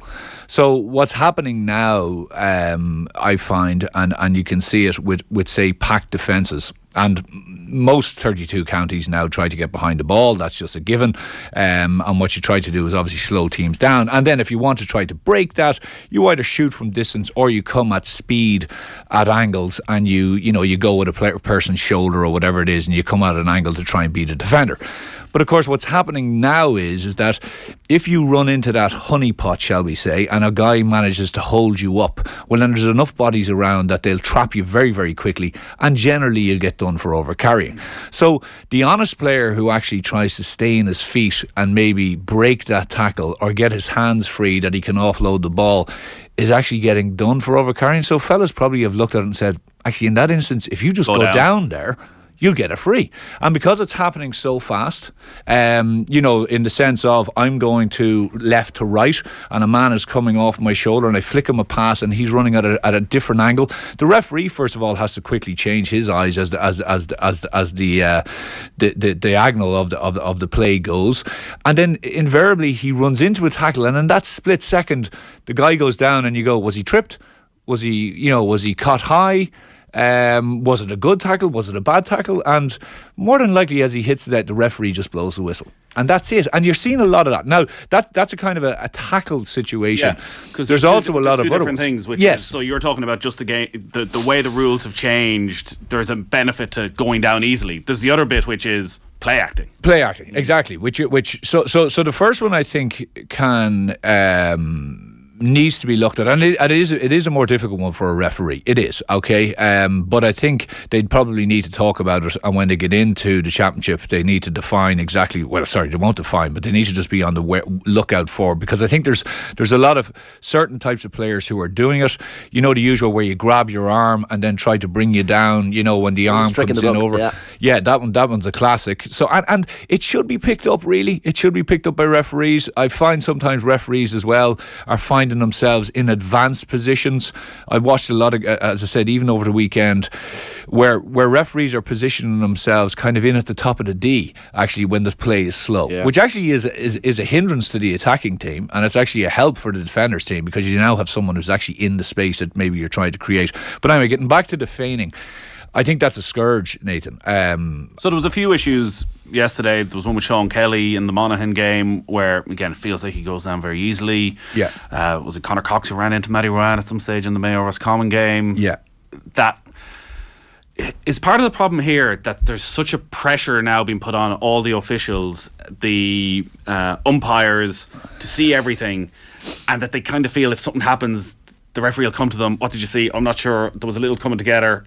And again, players realising, well, there's a good chance if I go down here, the umpire will overreact and he'll tell the referee there was a bit more in it than there actually was. Yeah, and what's happening then as well is if you go down, so Shane gives you a dunt, you go down, I come in and I'm appalled by this, and I'm your teammate, and I'm pushing Shane and I'm calling the referee, and there's a load of roaring and shouting and of course the elevation is straight away lifted, so the referee's looking around, this is a catastrophe, something's obviously gone on here. It's all very, very elevated, and the course is they're now going, and as you say, an umpire may have seen a bit of it, he may not have seen it, he mightn't have seen what actually happened prior to it. So in other words, actually Shane hit you first, or Shane stood on your foot, or whatever it is. So there's loads of those incidences. It's been happening throughout the league, right? There's been a couple of fellas who have done it in the last number of weeks, who have got guys sent off, or even got guys onto yellow cards, which have ultimately then got a second yellow and got sent off. So I think it's, I hate it. I have to be honest with you. I think if I was managing a team and have managed the teams in the past, if I saw a player doing it to try to get someone sent off, I'd actually take the player off. That's how much it actually irks me. I think no managers doing that though, are they? They're not, but I don't care. I'm talking about myself. I think it's a really, really weak mental attitude. I think it's a horrible thing to do, because if you're man enough, you live by the sword, you die by the sword, is my attitude when it comes to football. So you dish it out and you take it back, and it's a physical game, and this kind of stuff where I see it going on, I think is a disgrace. I think it needs to be called out, and I think as soon as someone gets a straight red or whatever it is for doing it, now I don't know what the rule is, maybe it's a yellow card, more than likely it probably is, it needs to be stamped out. It really does. It's so difficult though for the officials, and I have an awful lot of sympathy, because in an awful lot of the ones we've seen over the weekend, there is a little bit of physical contact. So a hand is put on. So if you're sort of half seen out the corner of your eye, a hand been put on. And I do feel when you're watching it, the player goes down, must be embarrassed as they're falling, where they go, I've overreacted. Oh God, I've gone this far. I just got to keep falling. I can't pretend now that I put this on. Yeah. Well, do you remember a couple of years ago, Tiernan McCann? I got absolutely. It's the first thing I think of still when I think of Tiernan McCann, for all his brilliance. Castigated for it, and now it's become, again, what sometimes happens is the more frequency it just becomes the norm. So people become kind of, nearly numb to it, and they kind of expect it. It's like the overcarrying. I put up a thing yesterday about the overcarrying. The throne video. Yeah, there's so many things that are happening at the moment, and it's nearly just people are kind of watching the game. They're kind of going, well, they're not even getting kind of worked up about it anymore, because it's nearly part and parcel. But I tell you what helps that, Nathan, and this is like, people go on about, oh, do you need a video ref? Do you need this? Do you need that? Like, a couple of years ago, we brought in Hawkeye, right? And people were kind of saying, oh, do we really need Hawkeye? When you kind of would say, do we really? How many sets of eyes are watching as a ball goes past the post, right? But Hawkeye, by and large, has been a very, very positive introduction. Remember last year where it kind of went on the Twitch and people were like, disasters, what are we going to do? Hawkeye isn't working, So, kind of press start again.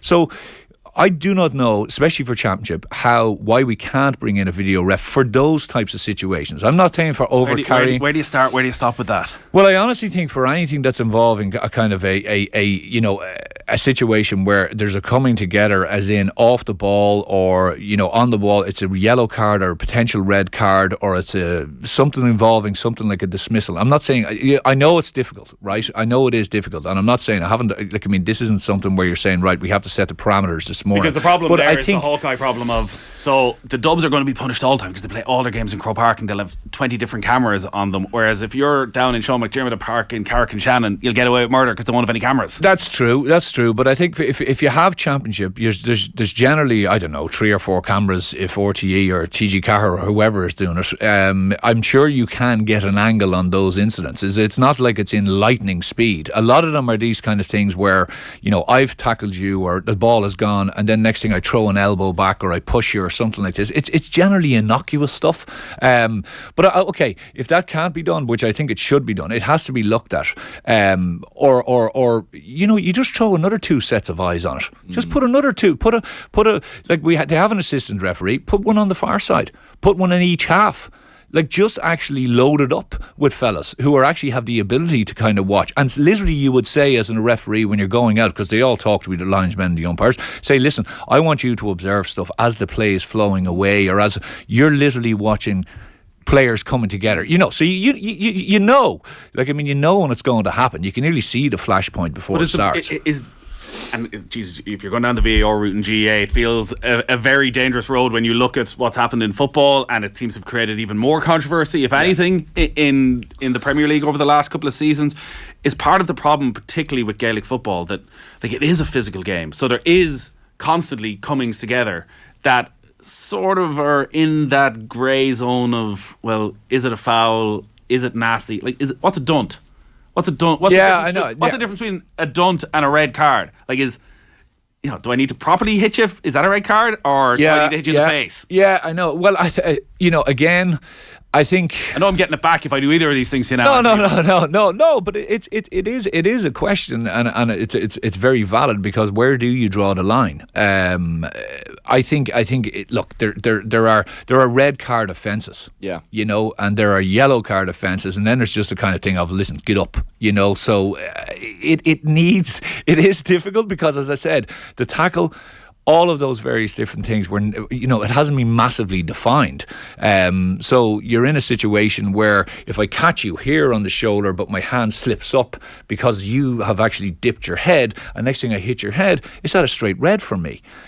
So do I actually have to tackle lower? All of those various different things, and the speed and the athleticism and the way guys are playing and the way the game has changed, where you're essentially sometimes running into a bulk of players, that only adds to the incidences of it. If I'm going to play devil's advocate now, you're saying you take off a player if he feigned injury. So the feigning injury, or the overcarrying, or the diving the head into a tackle, the reality is you have to do anything you can to win a game of football, and these players know that. So in many regards, I'm not sure what teams or what players are being told to go out and do this sort of stuff, but the dark arts has been around for a long time, and I don't think it's going away anytime soon. The dark arts has.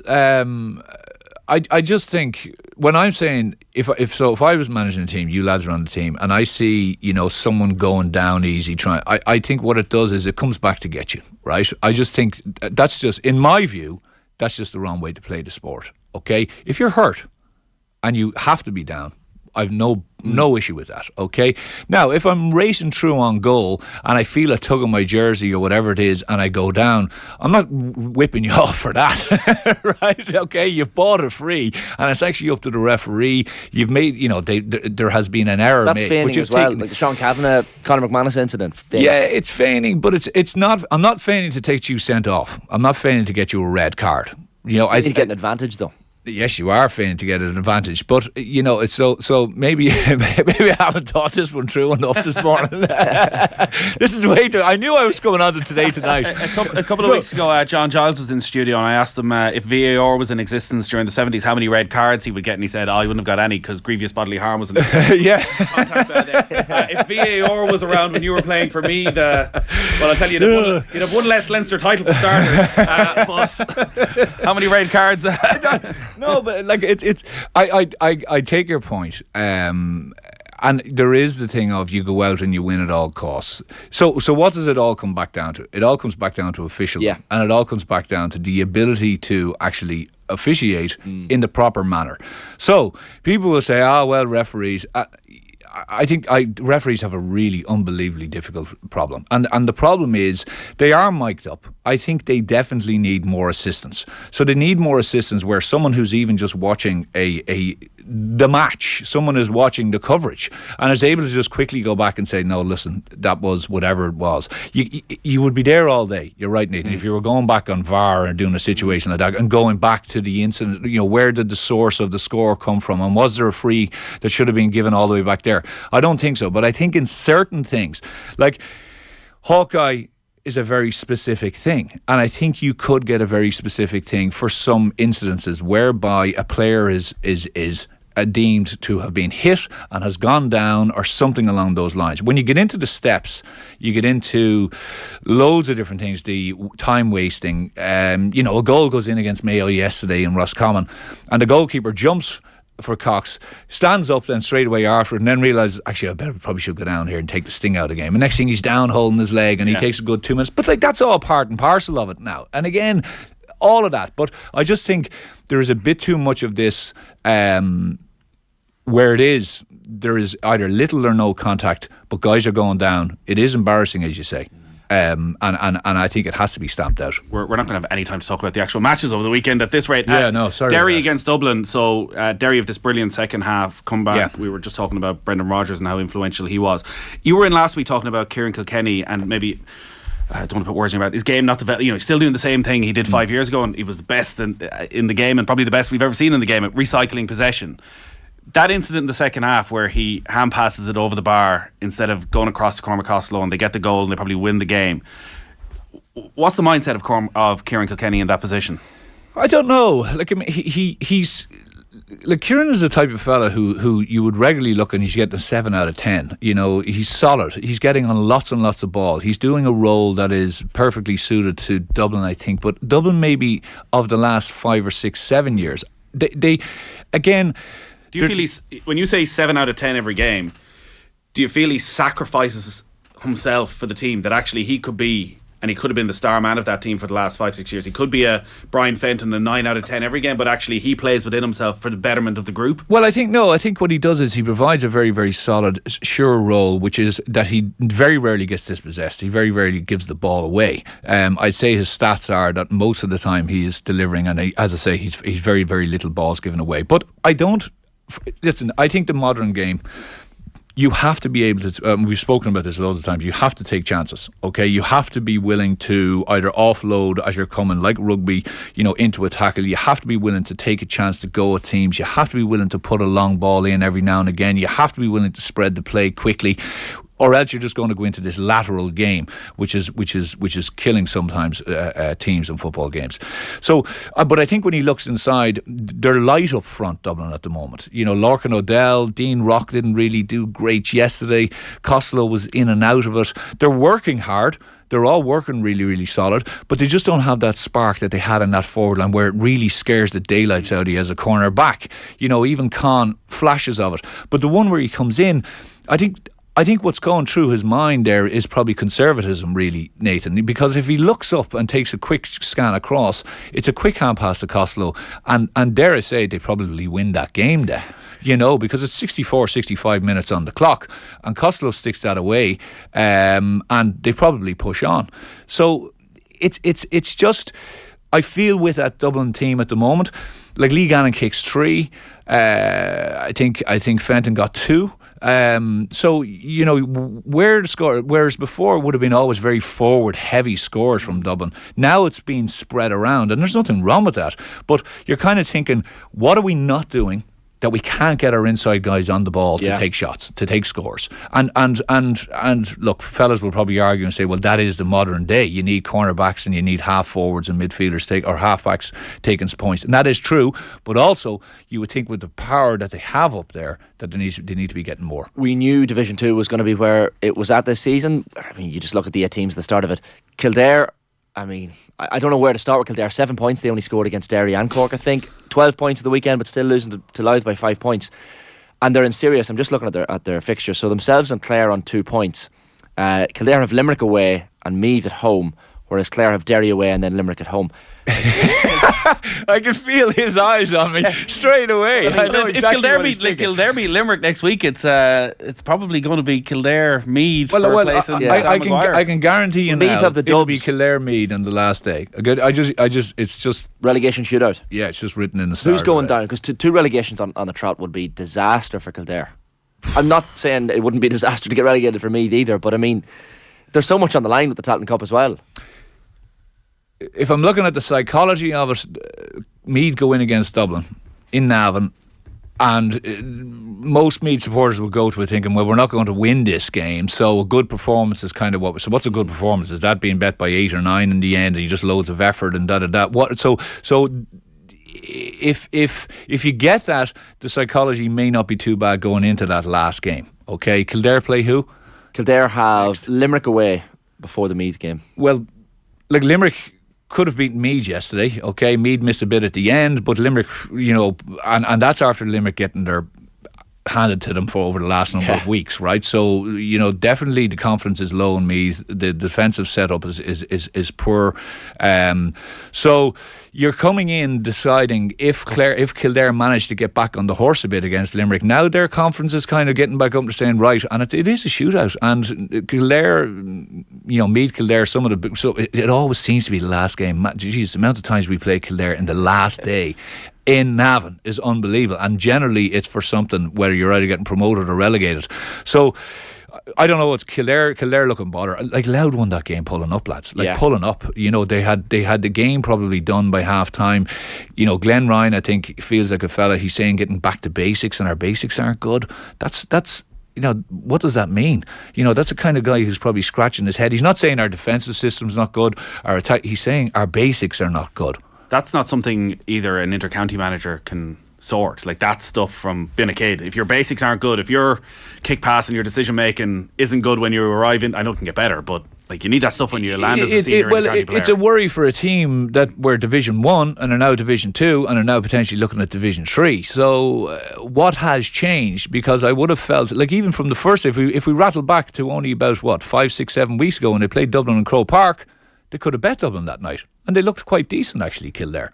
And so confidence has been ripped out of that panel. They're trying everything and anything to get things going, and kind of a la Tyrone, I know we spoke about this last week, they need a spark. Tyrone have got that spark, and the spark only comes from hard work, and Tyrone put that in against Kerry. You watch the intensity that Tyrone brought to that.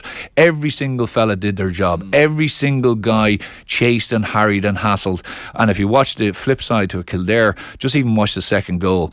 As soon as it happens, there's 2 or 3 Kildare guys coming back. They don't sprint back to the D. They don't get back to the danger zone, and the goal goes in. And they're the small things. The spark's not going to come from a guy kicking 1-7. That's not going to happen. The spark only comes from putting the shoulder to the wheel. And Tyrone did it.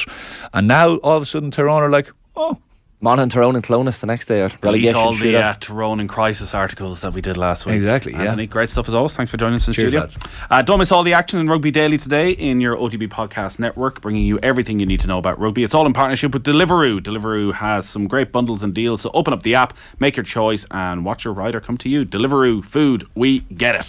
Alan Quinlan is in studio next. Right now, though, some more from Mark Lawrenson on Football Saturday, talking tactics from his time as a player. Would you have made changes in game? Were you empowered by the manager at the time to be able to adapt to the game, to say, right, we're going to sit for 5 minutes, we're under the cosh, sure. Now that's just a simplistic point of view, but this winger's coming in. This winger's coming in off the line. He's causing us trouble, so we need to adapt to it. Were you able to do that? Yeah, we were. But we were also getting screamed at by Ronnie Moran, but he screamed at you when you were 6-0 up, so it didn't make any difference. But when we played in Europe, and I remember talking to Joe Fagan about this, and we very rarely talked about tactics or anything. It was just one day we were kind of chatting about something, and I said, I haven't been there that long, and most definitely when we were in Europe, we played 4-5-1. Yeah. Right, and I said, so you just dropped Kenny in? He said, you know what, son? He said he dropped himself in. Yeah. And then instead of saying, oh yeah, we're all brilliant, we're all geniuses, he said he worked it out that away from home in Europe, obviously sometimes under the cosh, he just worked out that where he was going to get space or we could hit him with the ball was in a certain position, and that's what he did. So you can speak about tactics all day long. There's lots of good stories about the boot room guys as well about that. And I think they went to West Ham, and I can't remember who. I think it was Ron Green who was the manager. And Liverpool were 3-0 up at half time. And as it came out in the second half, and both of the dugouts sat down, I think Ron Green was shouting, just remember our practicalities and all that. And apparently Ronnie Mann turned around to Joe Fagan and said, oh, we're struggling now, we're going to have to play against practicalities, as in taking the mickey out of them. But look, there's, we've all got different ways of looking at it, but it doesn't really change, does it? It is Monday morning's OTB AM. You can watch us on all of Off the Ball social channels. You can listen in on the OTB app every single morning. It's Nathan and Shane with you this morning. OTB AM is with Gillette Labs. Get the ultimate shave or your money back. Neon Night Edition available now. Alan Quinlan was in earlier than I've ever seen him in before. He didn't sleep all night with the excitement, and it wasn't R.G. Snyman's comeback that was keeping him going over the weekend. He brought in a little can of 7-Up there, I noticed, Quinny. This is an unbiased sports radio show of a Monday morning. Not so subtle, Quinny. I turn it this way, so everyone can see. You enjoyed that, did you? It was a nice day, wasn't it? Yesterday, anything happened in particular? Look at the smug. Look at the smug head. Shane there. Shane's blanked it out already. So much abuse in the last few months off my United mates and slagging that. I didn't send out any messages. So you just that's winding them up even more than staying quiet. Yeah, that's even better. It's just normal. Any news yesterday? I did text one just asking any news, anything to report. Bit of a freakish day, wasn't it? Nothing back. Freakish day. Freakish-ish. Yeah. But look, the other side of that is. Where's it been? There's been a few bad ones this year. If you're a Liverpool supporter, that was kind of going from the bottom of the barrel right to the top, really, with the elation that you would have got from that. We'll probably be back to our usual selves next Saturday and maybe a draw against Bournemouth. But you've had some tough days coming in here with bad Munster losses and bad Liverpool losses. The first half of the second half of 2022 was a disaster. August, September, October. Things changed for Munster a little bit in November, but it was so up and down for Liverpool, wasn't it? But listen, I don't lose any sleep over it, I can assure you. But it was still nice that the 3 points were the important part of it. This. Have you ever heard more professional sportsman talk?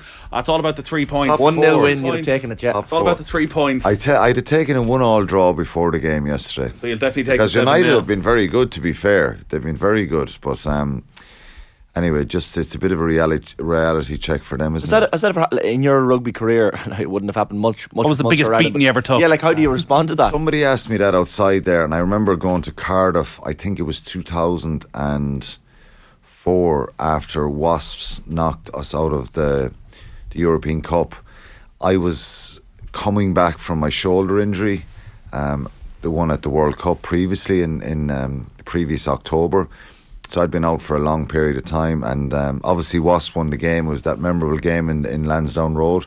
I think we played. Then we had a league game to play against Cardiff. Maybe 2 weeks later. Not even. A week later, was it? 5 days later. 5 days later. So you must have played what was the score the semi-final on the Sunday, and then had to play Cardiff on the Friday. Correct. You lost by 60 points to 14. I remember that game well. Just running back under the post. It was my first game back from the injury, and you don't forget those ones. Roy Keane said yesterday, he's like, if that happened to me, I'd go in hiding for months. Yeah, there was a huge number of changes in our team and a lot of younger players, and then Cardiff had a very strong side, and they were high-fiving, and we were running under the post every 2 minutes in the second half of that game. We were destroyed, and I remember it well. There's no other kind of game that I can remember that we were beaten so convincingly score-wise.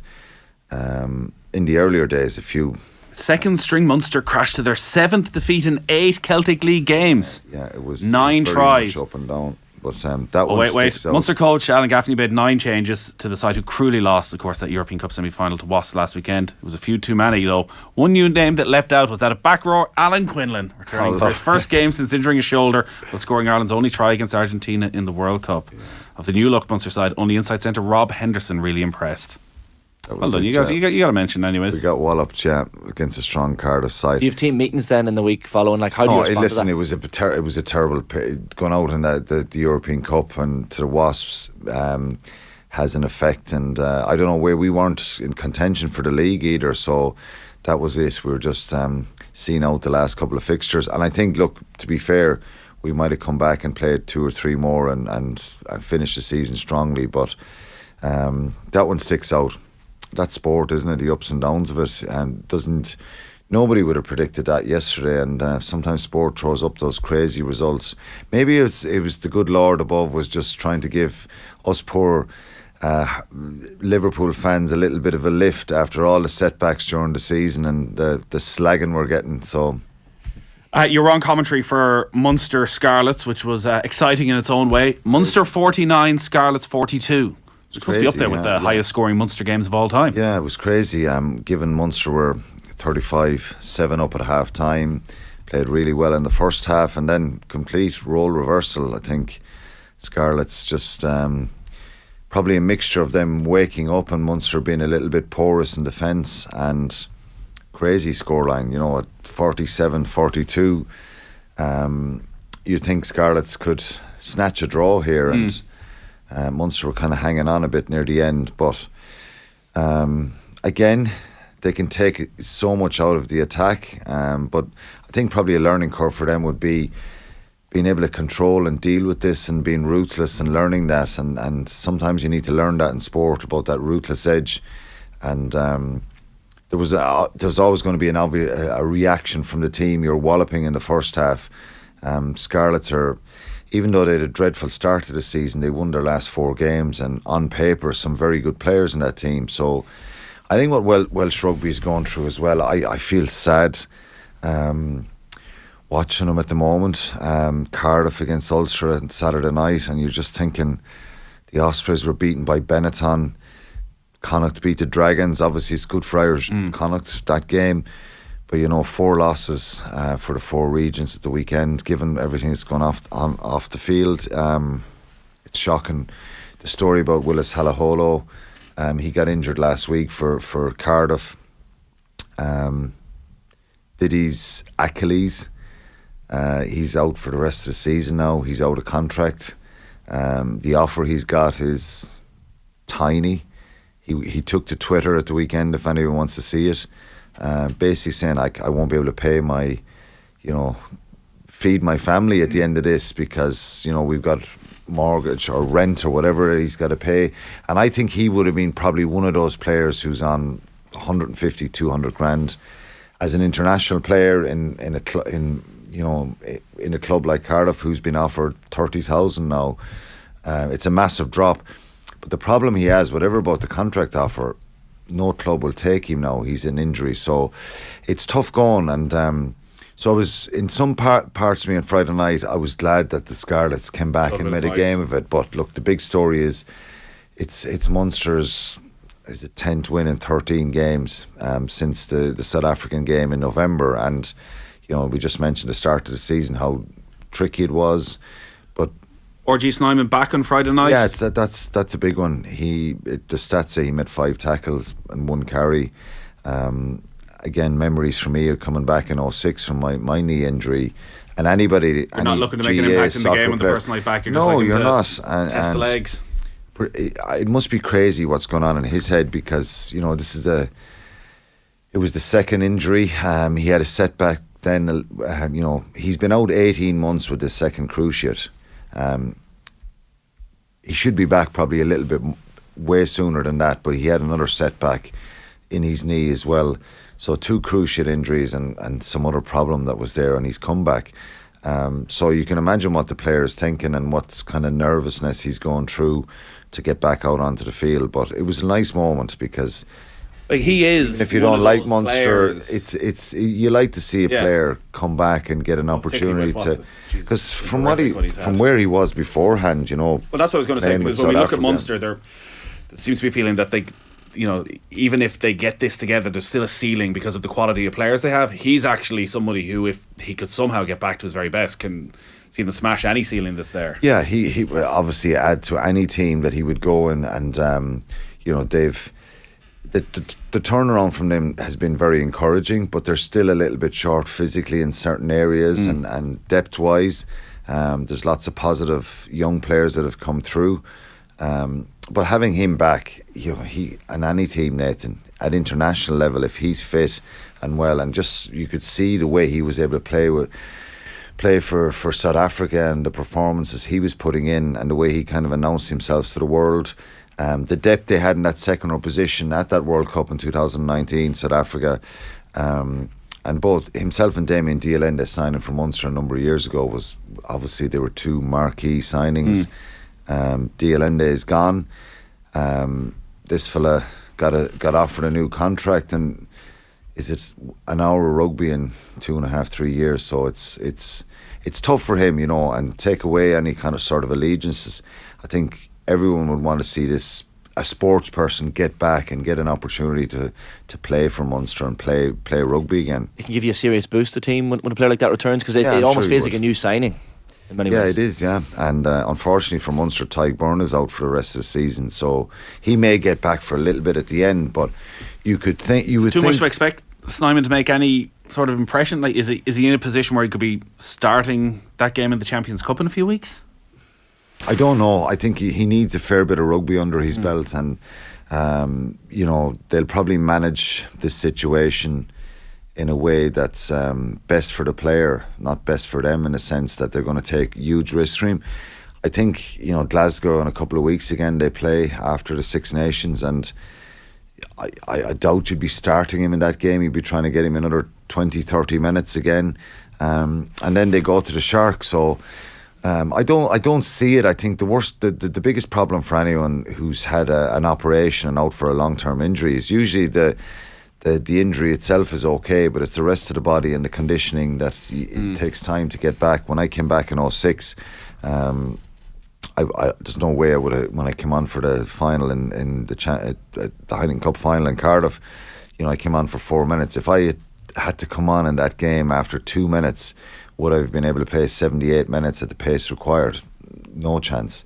The only reason I was on the bench is because Mick O'Driscoll was kind of covering had back row cover as first kind of player off the bench. So even that summer I went to New Zealand, had a really good pre-season, and I only started to feel myself probably the following September. So it does take a few months. A bit of an impact.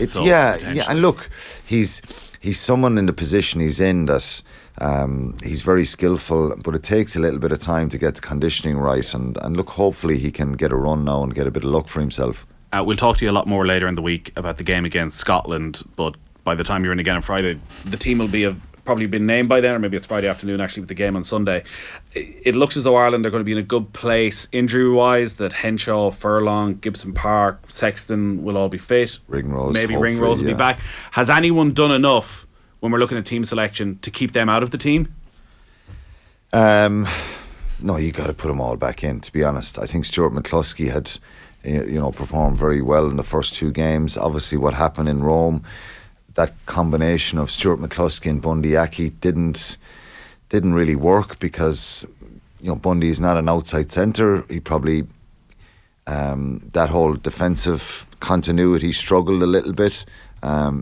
He's a world-class inside centre when he's on song. If Gary Ringrose doesn't play and isn't available, I think Robbie Henshaw would go straight to 13. He can play there. Very competent player in that position, but Ringrose is at a different level, and he's very important to Ireland's attack as well. And there's a lot of talk about the defence, but Ringrose, his overall game has been outstanding. I don't know if anyone keeps him out. Do you put Jamison Gibson Park straight back into the team? He's been that good for Ireland when he's played for Ireland that you probably do, or do you try and?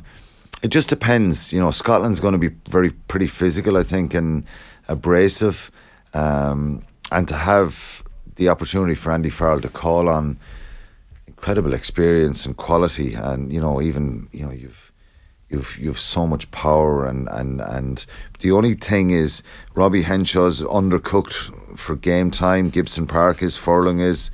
Will they be sharp enough, and can they go out and kind of play this isn't an easing them back in sort of game? Yeah, it's probably a game then that Scotland are going to, they play with a fair bit of pace and tempo to their game, but these are top class, world class players, and I think for the running, which is these block of 2 games, I think it's a welcome return for Andy Farrell, and for the luxury of being able to call on these players is very good for him.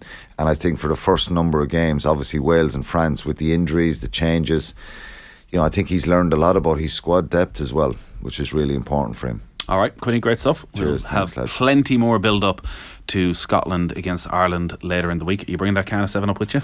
Just walking around with it all day, walking down the street. It'll backfire because, as I said, Bournemouth on Saturday, they'll probably do it. Well, you enjoy it for the next 5 days. Plenty of highlights for you on the OTB Podcast Network. If you're looking for something to keep you going during the day at work, the Sunday pay-per-view is up there right now. Kenny Cunningham was on live match commentary yesterday with Stephen Doyle, and you can get all his reaction to Liverpool's 7-0 win over Manchester United and all the rest of the weekend in the football stream. And also there's plenty of weekend GAA post-match reaction as well. Aisling was up at that Dublin-Derry game in Derry, and also up at Tyrone against Kerry yesterday as well. So all of that up on the OTB Podcast Network right now. Quick break, and then we're back with the Anfield Wraps. Harriet Pryor. Listen to OTB AM live every weekday morning from 7:30 on your smart speaker. Just ask Alexa to play OTB Sports Radio. OTB GAA. I've slid Dublin back to one place, to third. I didn't expect I'd do this. Ger, I kind of dismissed you last week. Put my hands up now, and I'm not saying I'm infallible the way Owen used to say it. Apology accepted. The one thing that got me at the weekend was looking at the confidence of the Clare forwards. And I was like, there's no fear here. No. Teams don't fear Dublin anymore. Subscribe to the OTB GAA podcast feed wherever you get your podcasts. The Heineken Champions Cup is back. Leinster take on Ulster in the round of 16, Saturday, April 1st at 5:30 in the Aviva Stadium. Join the Sea of Blue for this massive inter-provincial clash. Tickets on sale now at leinsterrugby.ie. Terms and conditions apply. OTB AM with Gillette Labs. Get the ultimate shave or your money back. Neon Night Edition available now. It is Monday morning's OTB AM. Nathan and Shane with you this morning. Harriet Prior of the Anfield Wrap is with us. How are you, Harriet? Yeah, I'm feeling good this morning. Thank you very much. How are you? It's a different tone than when I asked Daniel Harris how he was about an hour ago. I'm sure it was. Yeah, I think only one set of fans has come out of that match feeling remotely good yesterday. Where the hell did that come from? Yeah, I have no idea. No one was expecting that at all. People were going into the game very much talking up Manchester United, and that was from a Liverpool side of things as well. A lot of people expected them to come to Anfield yesterday and continue the really good run of form that they've been on. There was a lot of talk about Rashford and all their players that have been really in form at the moment. And then, yeah, Liverpool managed to pull out not just a win, but an emphatic win, 7-0. No one was expecting that whatsoever. So, yeah, a lot of very surprised fans in the stadium as the goals were going in and in again. So a very fun night to be at Anfield and soaking up all the atmosphere. Yeah, what was the feeling around the ground at full time and leaving? Because I thought it was an interesting comment one of the pundits made on Sky of, you know, if you win 3-1 or if you grind out a last minute victory, there's a real sense of, you know, we have beaten these guys. We've actually had to go. We've had to fight for our lives for this. Like, it was too easy for Liverpool at the end. I don't think many fans cared too much about the fact that it was too easy. I think that you think back to last season and even the beginning of this season, actually, and when we lost to Manchester United, but the results in particular we got against them last season, that feeling of just pure joy. And I think that's what a lot of fans felt last night. A little bit of disbelief, because I think a lot of people genuinely couldn't believe what they were seeing and thought maybe they were dreaming for a little bit of that game. But I think because of the context of this season in particular and the fact that it hasn't been going so well, they have struggled with form at times. That's why it felt like such a big let-off, because it was like you feel like as fans you've been kind of working up to this point, you've been going through highs and lows, and that felt like a massive high. And I think a lot of fans deserved that as well last night, because you know that everyone has had a bit of a difficult time following Liverpool at times this season, although recently it's obviously been great. So yeah, I don't think it mattered too much that there wasn't too much tension in the last 10 minutes. I think some people quite enjoyed that for a change. I did, at least. There was almost that feeling as the goals were going in of that Simpsons meme, stop, they're already dead. Like, and Klopp even waving his finger at the cop after the game. He was refusing to do his usual fist pumps. That shows how embarrassing a defeat it was for United. It was pity. Even he was like, no, I can't do it. Pity fist pump. That's what it was. But there was that element, Harriet, that it was almost such a resounding victory that there was a little bit of embarrassment that they'd won by so much. Well, yeah, and I think if you look at Ten Hag's United team, that how quickly he's managed to turn things around, credit to him, because that team has been so impressive all season, and he's had this real sense of togetherness within that squad. And I think yesterday he would have watched that game as the manager and just kind of seen things fall apart. And he spoke post game about not being impressed with it. I think the lack of intensity, the lack of effort, the lack of fight when they went a few goals down, that was what really shocked me. The only time I really thought that they fought to get back into the game was at the very end of the first half after they went 1-0 down. And that second half, I saw a real lack of fight for them. So, yeah, it didn't look like a Ten Hag team at all. And I'm sure he was very angry and disappointed watching from the touchlines. And yeah, I think Klopp will always try and be measured after games in these situations. Maybe during it, he gets a bit more excited, but afterwards he has to carry on because it is still only 3 points and the job is still the same, and that's getting top four, and that kind of task continues again next week. I think Mo Salah said he was going to go home and have a chamomile to celebrate becoming the top goal scorer. A lot of the focus is understandably going to be on Manchester United and the lack of professionalism that they've been accused of showing in the second half. There are questions about Liverpool and where this has been and what happened yesterday that they were able to look like the Liverpool of old, even though the Liverpool of old is only 9 months ago, a season ago, where that intensity was, because they were winning every breaking ball in that second half. I thought Alexander-Arnold and Robertson, that was the Alexander and Robertson of the last 4 or 5 years. We haven't seen Trent Alexander-Arnold play those crossfield balls. Now maybe it's tactically teams have copped onto it, but he didn't seem to have the confidence to play them either. He's playing them off his right and left foot yesterday and opening up the space. We saw Fabinho was at it. Like Harvey Elliott suddenly looked like a Liverpool midfielder when he's looked like a little boy playing in a Liverpool midfield anytime he's been in there before. And obviously the front three, it all clicked. So is there a possibility this was a one-off, that they met the right opposition at the right time who mentally weren't there, and actually when they do play Bournemouth, who'll be resolute, who'll be happy with a point, who'll grind it out, that actually that might tell us a bit more about where Liverpool are? I think a few of the things you've mentioned there maybe are slightly unfair. I think Harvey Elliott, for me, is a really impressive player and always comes in and tries to impose himself. But I do obviously agree that yesterday I thought he was phenomenal. There was a real step up in that performance. But I think it's not been for want of trying this season. There has been a definite physical and mental fatigue. There has been a lack of confidence. I mean, you mentioned there Robertson and Trent playing those balls to each other. Those things only start to happen when you can see that Liverpool are playing with real confidence. And that's what I think you saw yesterday. And there's been other games this season. The Everton one a couple of weeks ago, Manchester City earlier in the season as well, where Liverpool have really turned up. Bournemouth 9-0, and they need to make sure that they take that and go on a bit of run of consistency and build from there. And you're right, make sure that this isn't a one-off situation. But for me yesterday, what you saw was everything kind of click in a way that it hasn't seemed to so well at times this season. The front three really linking up well, and Gakpo's relatively new. Nunez is still adjusting. They seem to just finally be clicking and finding that understanding. The midfield finally looked like functional and like it had legs again, and I think they've struggled for that this season. The defence looks solid. Having Konate back in alongside Van Dijk has really helped. So there's a few things that have changed, and I think sometimes it only takes a player coming back from injury, maybe it's Konate in this case, coming back in, to have a really big impact on the rest of the team, and hopefully they can take that and move forward with a load of confidence that they'll get from that result as well. People were quite quick to criticise Darwin Núñez and Cody Gakpo as signings that weren't working quickly enough for Jurgen Klopp and Liverpool. But I mean, Gakpo especially, some of his finishes, that second goal, the little chip over the hair, was just sensational. He's clearly a player that knows how to find the back of the net. So these two signings all of a sudden look amazing. Yeah, it's difficult. It's been difficult for him to come into a team that's struggling for form. It's always more difficult than, for example, Diaz last season, who's coming into a team that's absolutely flying. I mean, Gakpo had no time to settle. He was being thrown in straight from the start, and in a position that he wasn't familiar with, our lad, as well, because he usually plays on the left and he's been playing through the middle.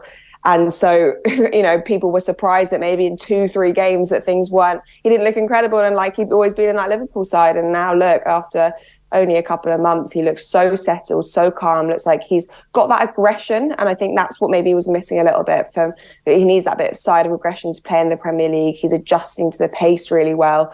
So definitely looks like a really good signing. And to be honest, I never doubted that Darwin Núñez would kind of come good, if you want to put it like that, because you always saw those signs of promise in the early days, even if it was off the ball and his movement and how he was pressing and not particularly finding the back of the net, because he was missing big chances. And now he's doing all of those things that he was doing off the ball and finding the back of the net as well and putting those chances away. So definitely, I think you saw yesterday a glimpse of what the Liverpool of the future could look like, and there will still need to be a bit of reinvestment and a bit of a rebuild, particularly in midfield, but it's not a million miles away. I think that is what a lot of fans will take from yesterday, that there's not too much that still needs to be done, and this team on its day can still beat some of the best teams in the world.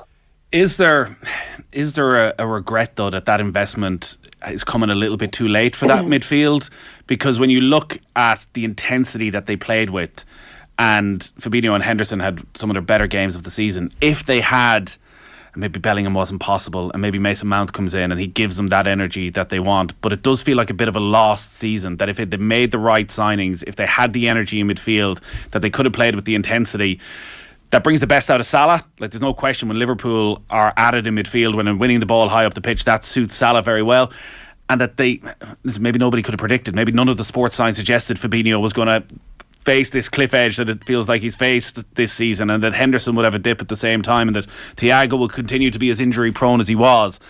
But it does feel, when you look at that performance, that this season has been a bit of a lost season for Liverpool. Well, I think you touched on it there. The fact that all these things kind of happen at the same time with key players, no one could ever have predicted. And it was always going to be a bit of a balancing act. But look, this is a side that we've mentioned it so many times, almost won everything last season, won 2 trophies, got to the final day of the Premier League, into the Champions League final. So could anyone have expected that there would be such a downturn in form like there was in the first part of the season? Absolutely not. So it's easy to say now with hindsight, obviously, and yes, a lot of people thought there should have been new midfielders brought in the summer, and that was, a mistake, and the manager accepted that himself, that they should have brought someone in a bit sooner, and they brought in Artemello on a bit of a panic buy on loan. So definitely a sense of regret, but also I don't think you could have predicted that some of the things that have happened this season have with key players in form to them, like you mentioned. So it doesn't feel like a lost season, and I don't know quite why at the moment, but it does feel like we needed to have a season in transition. And if we're coming out the back end of that, kind of finding that form again, and seeming to go on that push for top 4, and if we finish in top 4 in particular, I don't think it will be a wasted season, because it will just be one in transition, hopefully building to better things for next year. Jurgen Klopp confirming after the game, Harriet, that Roberto Firmino will be leaving as a free agent this summer. And I mean, judging by the scenes on the TV, it seemed like the biggest cheer of the evening when he got that final goal. It seemed like a really special moment for him and for all the Liverpool fans, I suppose. Yeah, it was perfect for him to be able to come on and then to be able to score, just put the cherry on top of the cake. He's such a popular figure at Liverpool. He's someone that you can really buy into. He's someone that all the fans want to be friends with, everyone can get on board with, and he's given us so many special moments throughout the years. And he's also a player that's been there since the very start of Jurgen Klopp, and there's only a couple of them left now, and so he has that rare insight of knowing what it's like to go through that whole journey with the manager. And we've seen that journey really unfold and see how he's progressed as well, because I think, we've seen the rise of his career and seen him win it all. And it's sad because we're losing another key part of that classic front three. Mane went last summer, and now, Firmino is going to go, it looks like, this summer. And that's obviously really sad, and for sentimental reason, a lot of fans will want to keep him around and hold on to that. But maybe it is the right time for him to go, and if he feels that is what's best for him at the moment, then no one can begrudge that, and we can all look back at his time at Liverpool with really happy memories, and hopefully he gets to share a few more of those with the fans this season, because he had got another one last night to share with all of us, and he was absolutely delighted, and so were the fans, and I'd love a few more of those before he goes. Well, Wednesday week, Bernabeu, all of a sudden 5-2 doesn't look like a massive task, does it? Oh, we were all saying this last night. Oh, well, if we can get 7 goals against United, then maybe, just maybe. But I think, it's still obviously going to be the toughest game that we'll probably face this season, going to the Bernabeu. We saw how quickly Real Madrid can break you in minutes when they came to Anfield. But it definitely will give them a sense of confidence and belief. Like, look how many goals you scored in the period of 45 minutes. If you just get one early one against Madrid, then anything can happen. And I think a lot of fans will probably be feeling that way as well after last night. Yeah, if it was at Anfield, the second leg, I think the talk would be that this is most definitely doable, particularly what happened against Barcelona in the semi-final. And look, the way momentum works with Liverpool, who knows? You get one goal, you got plenty of time to get a couple more back. No away goals anymore, so none of that matters. Mo Salah, we cannot finish up without mentioning him. He's now Liverpool's all-time leading scorer in the Premier League era, of course. Ian Rush is like, remember me, guys? Remember me back here? Remember some of these things that I did once upon a time? Didn't happen, Ian. Didn't happen. Yesterday, he was at his very, very best, and the question as to what's a great season is probably one. He set the bar so high that he hasn't quite reached it this year. But yesterday, we saw what he is still capable of, both with his finishing and the volley, like right-footed, smashing it in. And it was a volley, wasn't it? Yeah, great volley. That one was a nice volley, yeah. But I think the pass as well, the speed that he was able to turn Lisandro Martinez inside out, but then how quickly he was able to spot that Martinez had fallen over and pick out the pass for Cody Gakpo was probably the best passage of the entire game. Like Salah, he still has it, and as Liverpool do that rebuild, there was people questioning, like, should he have signed that new contract just a couple of weeks ago? His form, if you're watching him every game, every minute this season, is it that far off where it's been in previous years? Look, you're talking about a player that's just scored over 20 goals in all comps for another consecutive season since he's been at Liverpool. So I'm never going to be one that's going to talk him down and say that he shouldn't have stuck around and signed that contract. Imagine if we'd have let him go, because, by the way, fans were waiting for that contract renewal to happen for months and months and months before it did. And there was a lot of anger around the fact that he hadn't signed yet. So imagine if we'd have let Mo Salah go. And he keeps proving, like you mentioned, why he deserves to be around and deserves to be considered one of the very best, because he just pops up in these moments with sheer brilliance, with sheer just desire to win the ball, to score the goal. And I think you see when he does break that record and he celebrates in the manner that he does, how much it means to him, because he's often a very calm figure, Salah. You don't really see much off the pitch. Maybe he doesn't do too many interviews. You don't really see him talking in that passionate sense too often. But then in those moments where you can tell it just means everything to him, he really shares that with the fans, and he allows people an insight into how much he just loves playing for Liverpool, and he loves this football club. And I think you saw that again. And he's definitely a part of the rebuild for me. And I know he is getting to the latter age of his career now, but if you are bringing in new forwards, who better to learn from than Mo Salah? He's one of the very best that's played for this football club, I think, and will be considered that way for years to come.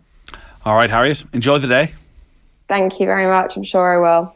Harriet Pryor there from the Anfield Wrap. A couple of other things happened over the weekend we haven't touched on, but I'm sure we'll come back to over the weekend. Rory McIlroy almost did it last night, the Arnold Palmer Invitational.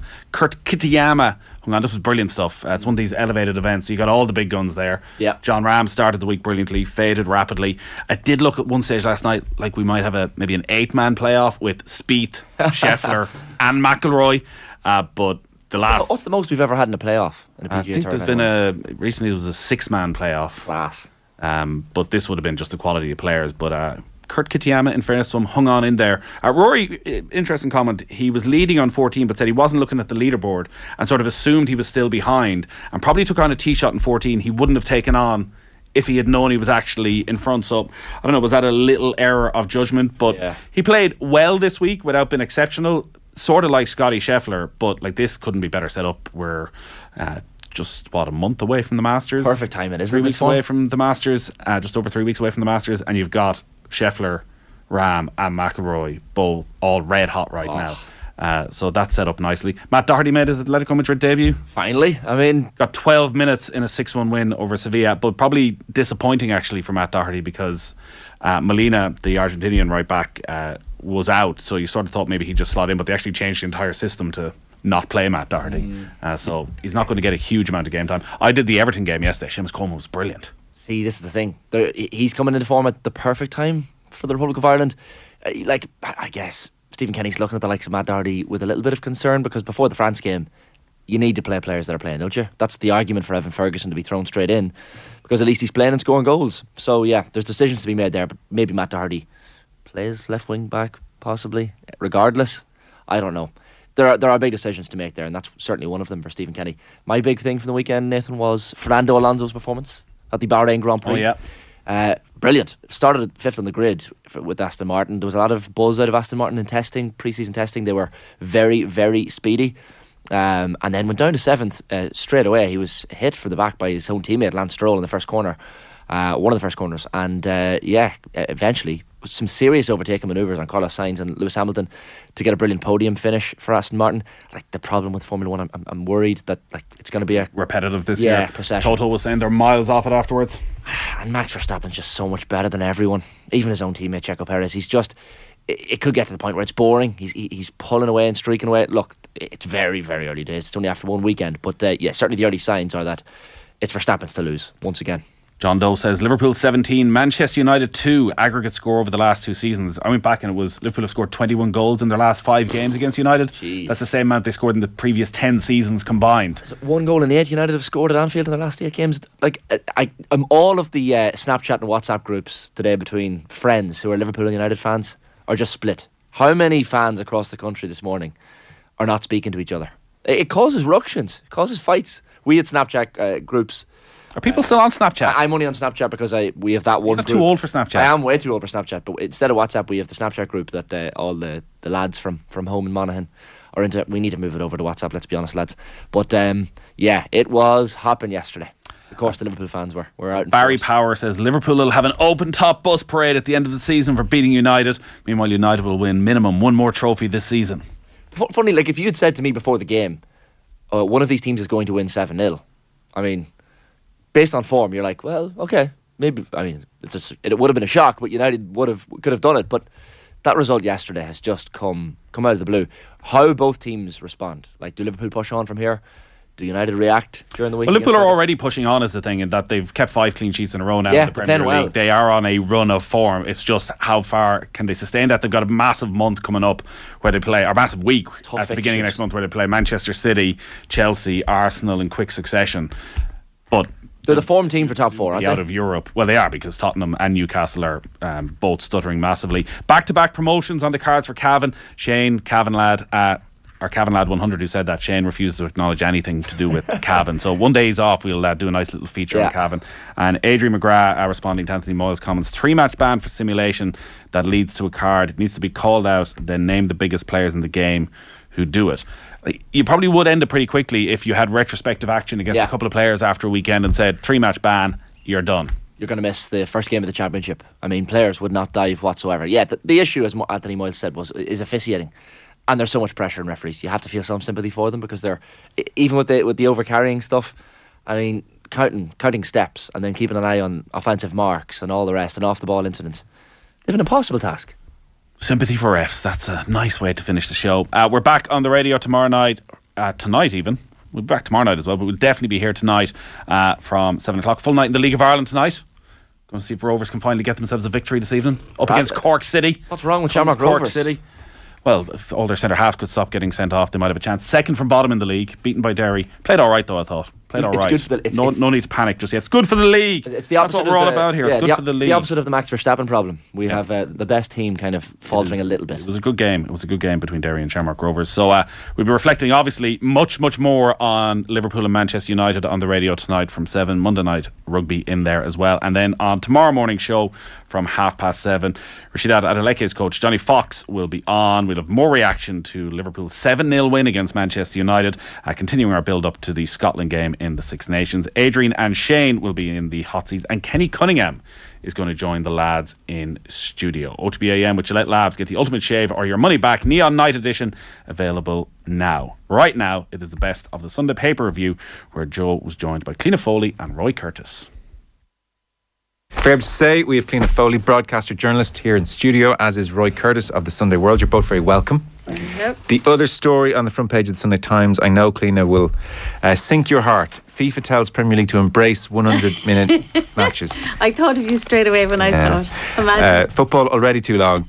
And so FIFA have said that they're going to get onto the Premier League and say, we want to see the same extra time allowed for as was the case at the World Cup. So goal celebrations, injuries, time wasting, substitutes. The directive means, writes Martin Ziegler, that 100-minute matches often seen at the World Cup will become more common in fact, in the English leagues next season. So that's the way it's going. And as usual, Infantino is talking nonsense, because what he's saying is that we have to have 60 minutes average, but the one thing they won't bring in is a stoppage clock, and like that would actually create more time, actually more real time. You know, the notion that you stop the celebrations. The celebration is still going to happen, in my opinion. So I don't think it's going to make any difference. We've had this before, Joe, you and I. How long is a celebration anyway? 40 seconds. Put a clock on the celebration. VAR obsessions. Yeah. These are the important issues. So, front page there, 100-minute Premier League matches. A whole bunch to get through. Roy, you, like several others in the papers today, are looking at Casemiro and thinking, wow. If you look at the genesis for United's renaissance, you can identify certain aspects. I think obviously Ten Hag coming in, facing down Ronaldo was a huge moment. But I think United are playing without fear or anxiety. And I think a key part of that is that they know now they have a midfielder who brings authority, leadership, security, set standards. He's in the Jonathan Norcroft's piece in the Sunday Times this morning. A United source describes him as United's most important signing since Cantona, Casemiro. I would argue, I would make more of a comparison with Roy Keane, because I think he has stepped a less angst-ridden Roy Keane. He has stepped into that role. If you look at United's failings in recent times, their central midfield was continually lampooned for having an absence of authority, for being a shadow of what it once was. And when they signed Casemiro, I think we were all looking at 70 million for a guy in his 30s. I'd watched him a lot, but even with his back catalogue of 5 Champions Leagues, I had no idea how good he was, how rounded a player he was. You knew about the defensive security, putting his foot in, but he can really play. He's a wonderful passer of a ball. He scores key goals. And I think what's really interesting in Jonathan Northcroft's piece is it talks about Casemiro, the person, and his humility, his work ethic. And those things really are transferring through. I think if you look at a guy like Rashford and his confidence reborn, having a guy around like that, Jonathan makes the point about how, in contrast to Ronaldo, he goes out of his way to talk to the younger players, to be a father figure to them. And I think if you're a young guy in there and you see this guy with the pedigree and the trophies he has doing what he does, I love, there's a line actually from Rafa Benitez about when he played for Real Madrid while he was there, and he said, he's a clever player. He stayed back and was a mirror for the players who like to go forward. He's easy to manage. You just have to put him on the pitch and trust him. He's correct. And I think those understated values are very important in a club. I think Keane was arguably the most important player in Premier League history because he set a standard at United. He didn't allow stuff to drop. That ultimately brought about his own downfall, a sort of Shakespearean tragedy type thing in the end. But for United's dominant years, it's those glue players. And Casemiro, just as Liverpool's midfield is falling apart, you have this guy who's making them better every time they play, who you say, you can see that team really going places with him as a leader, him as a conduit for the manager for the next 3 or 4 years. It's full of great detail that I didn't know about at all. Yeah. And akin to your point, Roy, Jonathan Norcroft does say that lots of Manchester United fans, beaten down by the last decade, looked at his arrival and thought, oh, here we go, another Bastian Schweinsteiger, another Alexis Sanchez, another example of United signing yesterday's stars. And it's been anything but. So there's a video, and somebody sent it to me actually, having read this Northcroft piece of the Carabao Cup, where it just showed to a degree that players are sheep. But the players are walking down the steps after picking up the trophy, and there's what looks like a disabled fan by the stairs and putting out the hand. And the players, in fairness, before Casemiro, they do give a high five, they give something. But Casemiro comes down the stairs and gives him a big hug. And all the players following Casemiro in turn give a big hug. There's a real authenticity about him. I mean, there's a line in this which just blew me away. There is remarkable footage of Casemiro being interviewed by Real Madrid's club channel. He's handled a bottle of Yakult, the yogurt drink, and laughs, but then is overwhelmed by emotion and tears. He explains he craved it as a child, and a woman with a Yakult cart passed through his street every day. But his mother always ushered him inside because she did not have the few cents needed to buy a bottle. Yeah, I just thought that was a really beautiful image. Very poor background. Yeah, and really interesting. It doesn't clarify, but it looks as if he was raised solely by his mother. Certainly spent time and slept with his grandmothers and aunts because there wasn't room at home. And it's a really, I love a good feature that talks to lots of people and has lots of background and stuff that you haven't heard before. And while, the details really bring it home, but also there's other stuff in here, like how hard he works. Like that's one of the things, is how hard he works and how much I thought that there's a great line from Kroos and Modric when they sent a letter when he left Real. That's just a brilliant line, and they sent him an open letter thanking, quote unquote, the best bodyguard in the world. Kroos joked, with you, even the Turkish bath was a gym, and you only allow people to lie down when it's time to do sit-ups. So he seems to have incredible charisma, incredible empathy, gets gets on with everybody, isn't afraid to have a hard word, but well able to do it. As you said, brilliant footballer. I was reading a piece yesterday with Brian Robson, who said exactly what you were saying, that thing of, as well as, I thought this guy's too old, he won't be up for it. But this is a really good piece because it does all of that. And what's really interesting in it as well, of course, in terms of the business of sport, is how much Man United are being popularised in Brazil, to the point where Man United have recently opened the Portuguese language social media feed. Yeah. It's really interesting, isn't it? It's funny how you get a player who's just so magnificent and so pivotal. Everything starts to work, and it works at every level in every club. But it's a really, really good. Jonathan Norcroft's very good writer. You see some of these iconic figures in sport. It says here Casemiro has an extensive gym and works with his own fitness team. LeBron James famously spends over $1 million a year. Now, I suppose it's relatively easy to do when you're earning $50 million, but spends over $1 million a year just keeping his body outside of LA Lakers stuff. His $1 million a year is like you and me joining the gym. Yeah, well, there's more chance of him spending $1 million a year than me joining the gym anytime soon, Joe.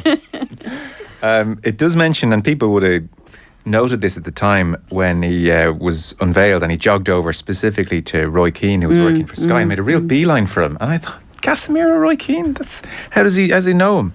And Northcroft's piece, again, I totally agree on the background info. In some ways, it's better than interviewing Casemiro. Of course it is. You get the real 3D. You've got so many people's views in this case. So they say when the media staff tried to brief him before his unveiling, they discovered that Casemiro had better answers than they were ready to suggest for him.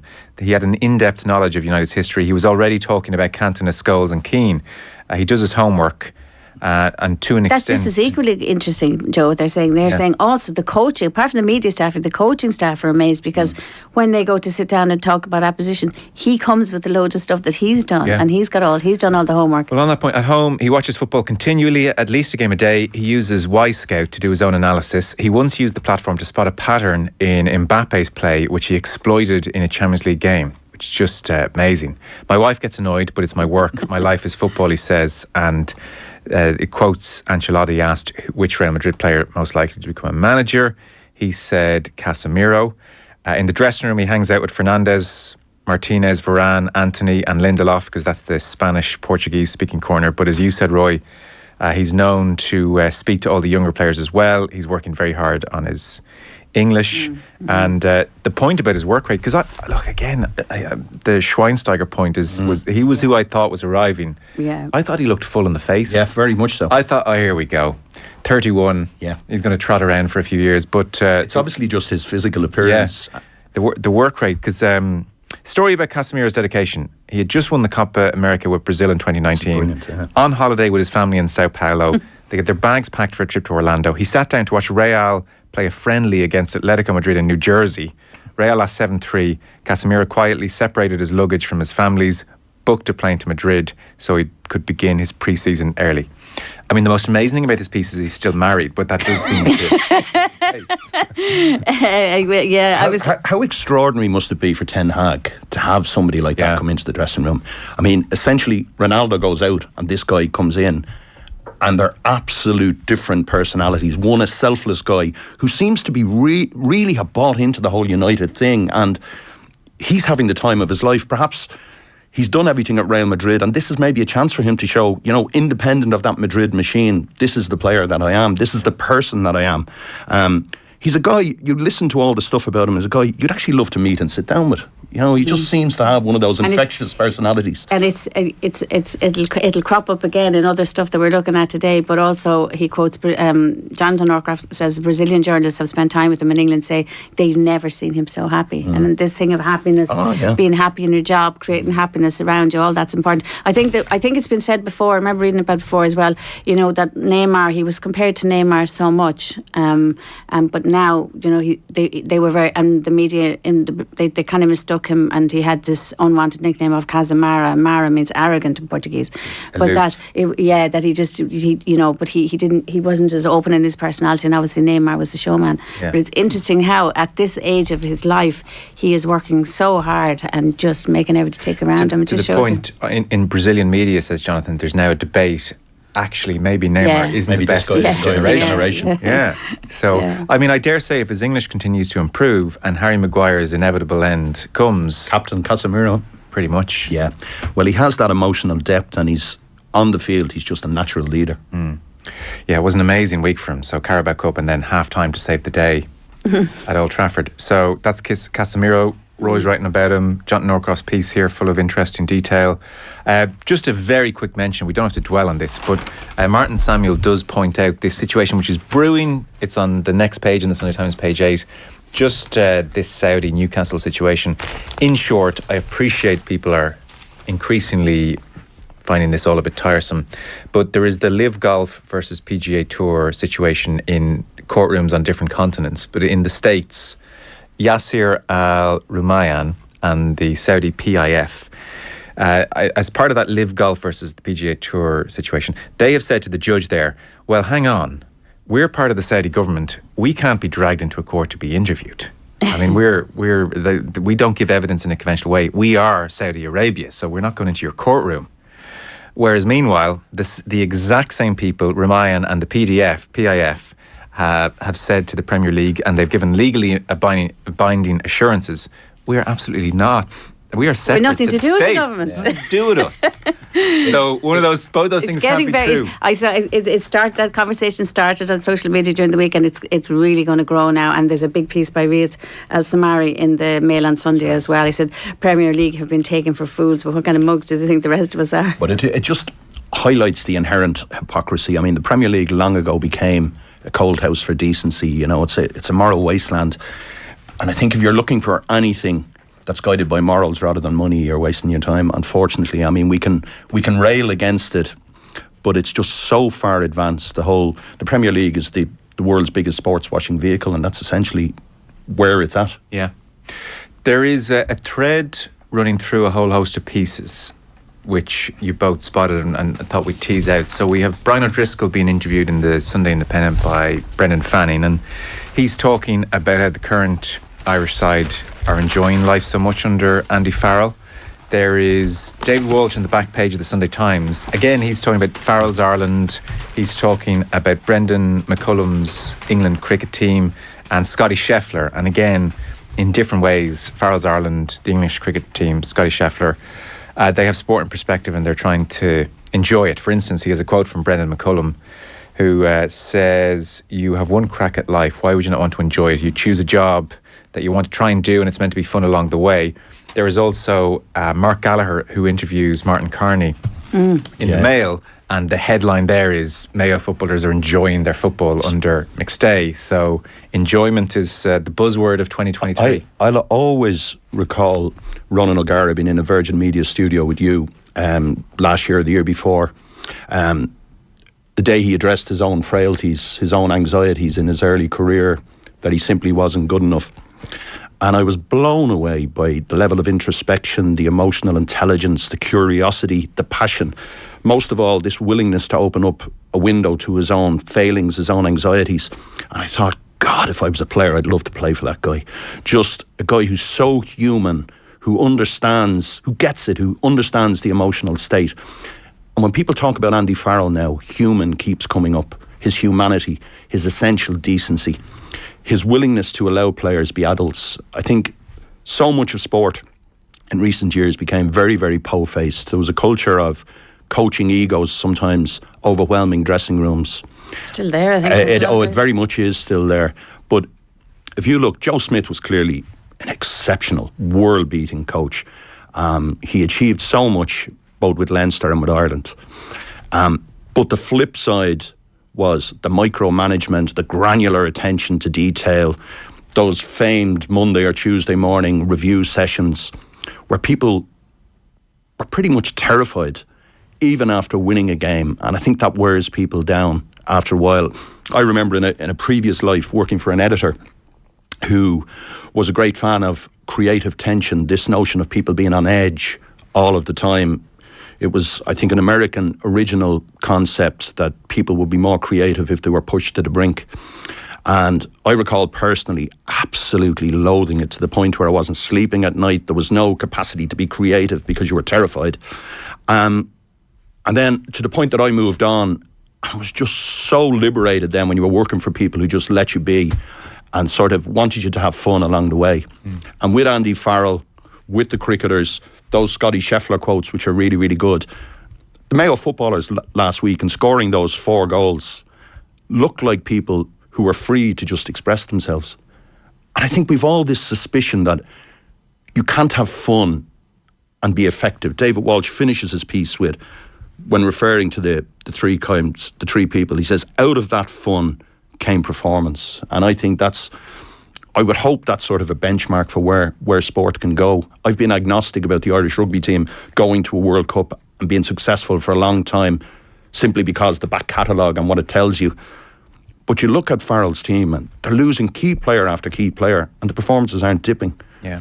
And I think his leadership and that sense of empowering players rather than emasculating them is key to that. I don't know if you read Enda McNulty's interview in the Irish Times yesterday with Dennis Walsh. It was just instructive because Joe Schmidt is such an intelligent man and a brilliant man, I suspect, to work with. And it's interesting. So he must have been aware of the environment he was creating. And it's interesting that at one point Enda maybe feeds that back to him, that there is a degree of stress on the players, for want of a better word. And Schmidt's reply seemed to be, well, that's good because we're trying to create the highest performing environment in the world. Yeah. And maybe, as you say, Roy, that's fine in the short term and fine over 3, 4, 5 years. But you start getting into 6 years, it seems to wear. Yeah, but I think it also can slightly be affected by the point of the level of development that your team is at.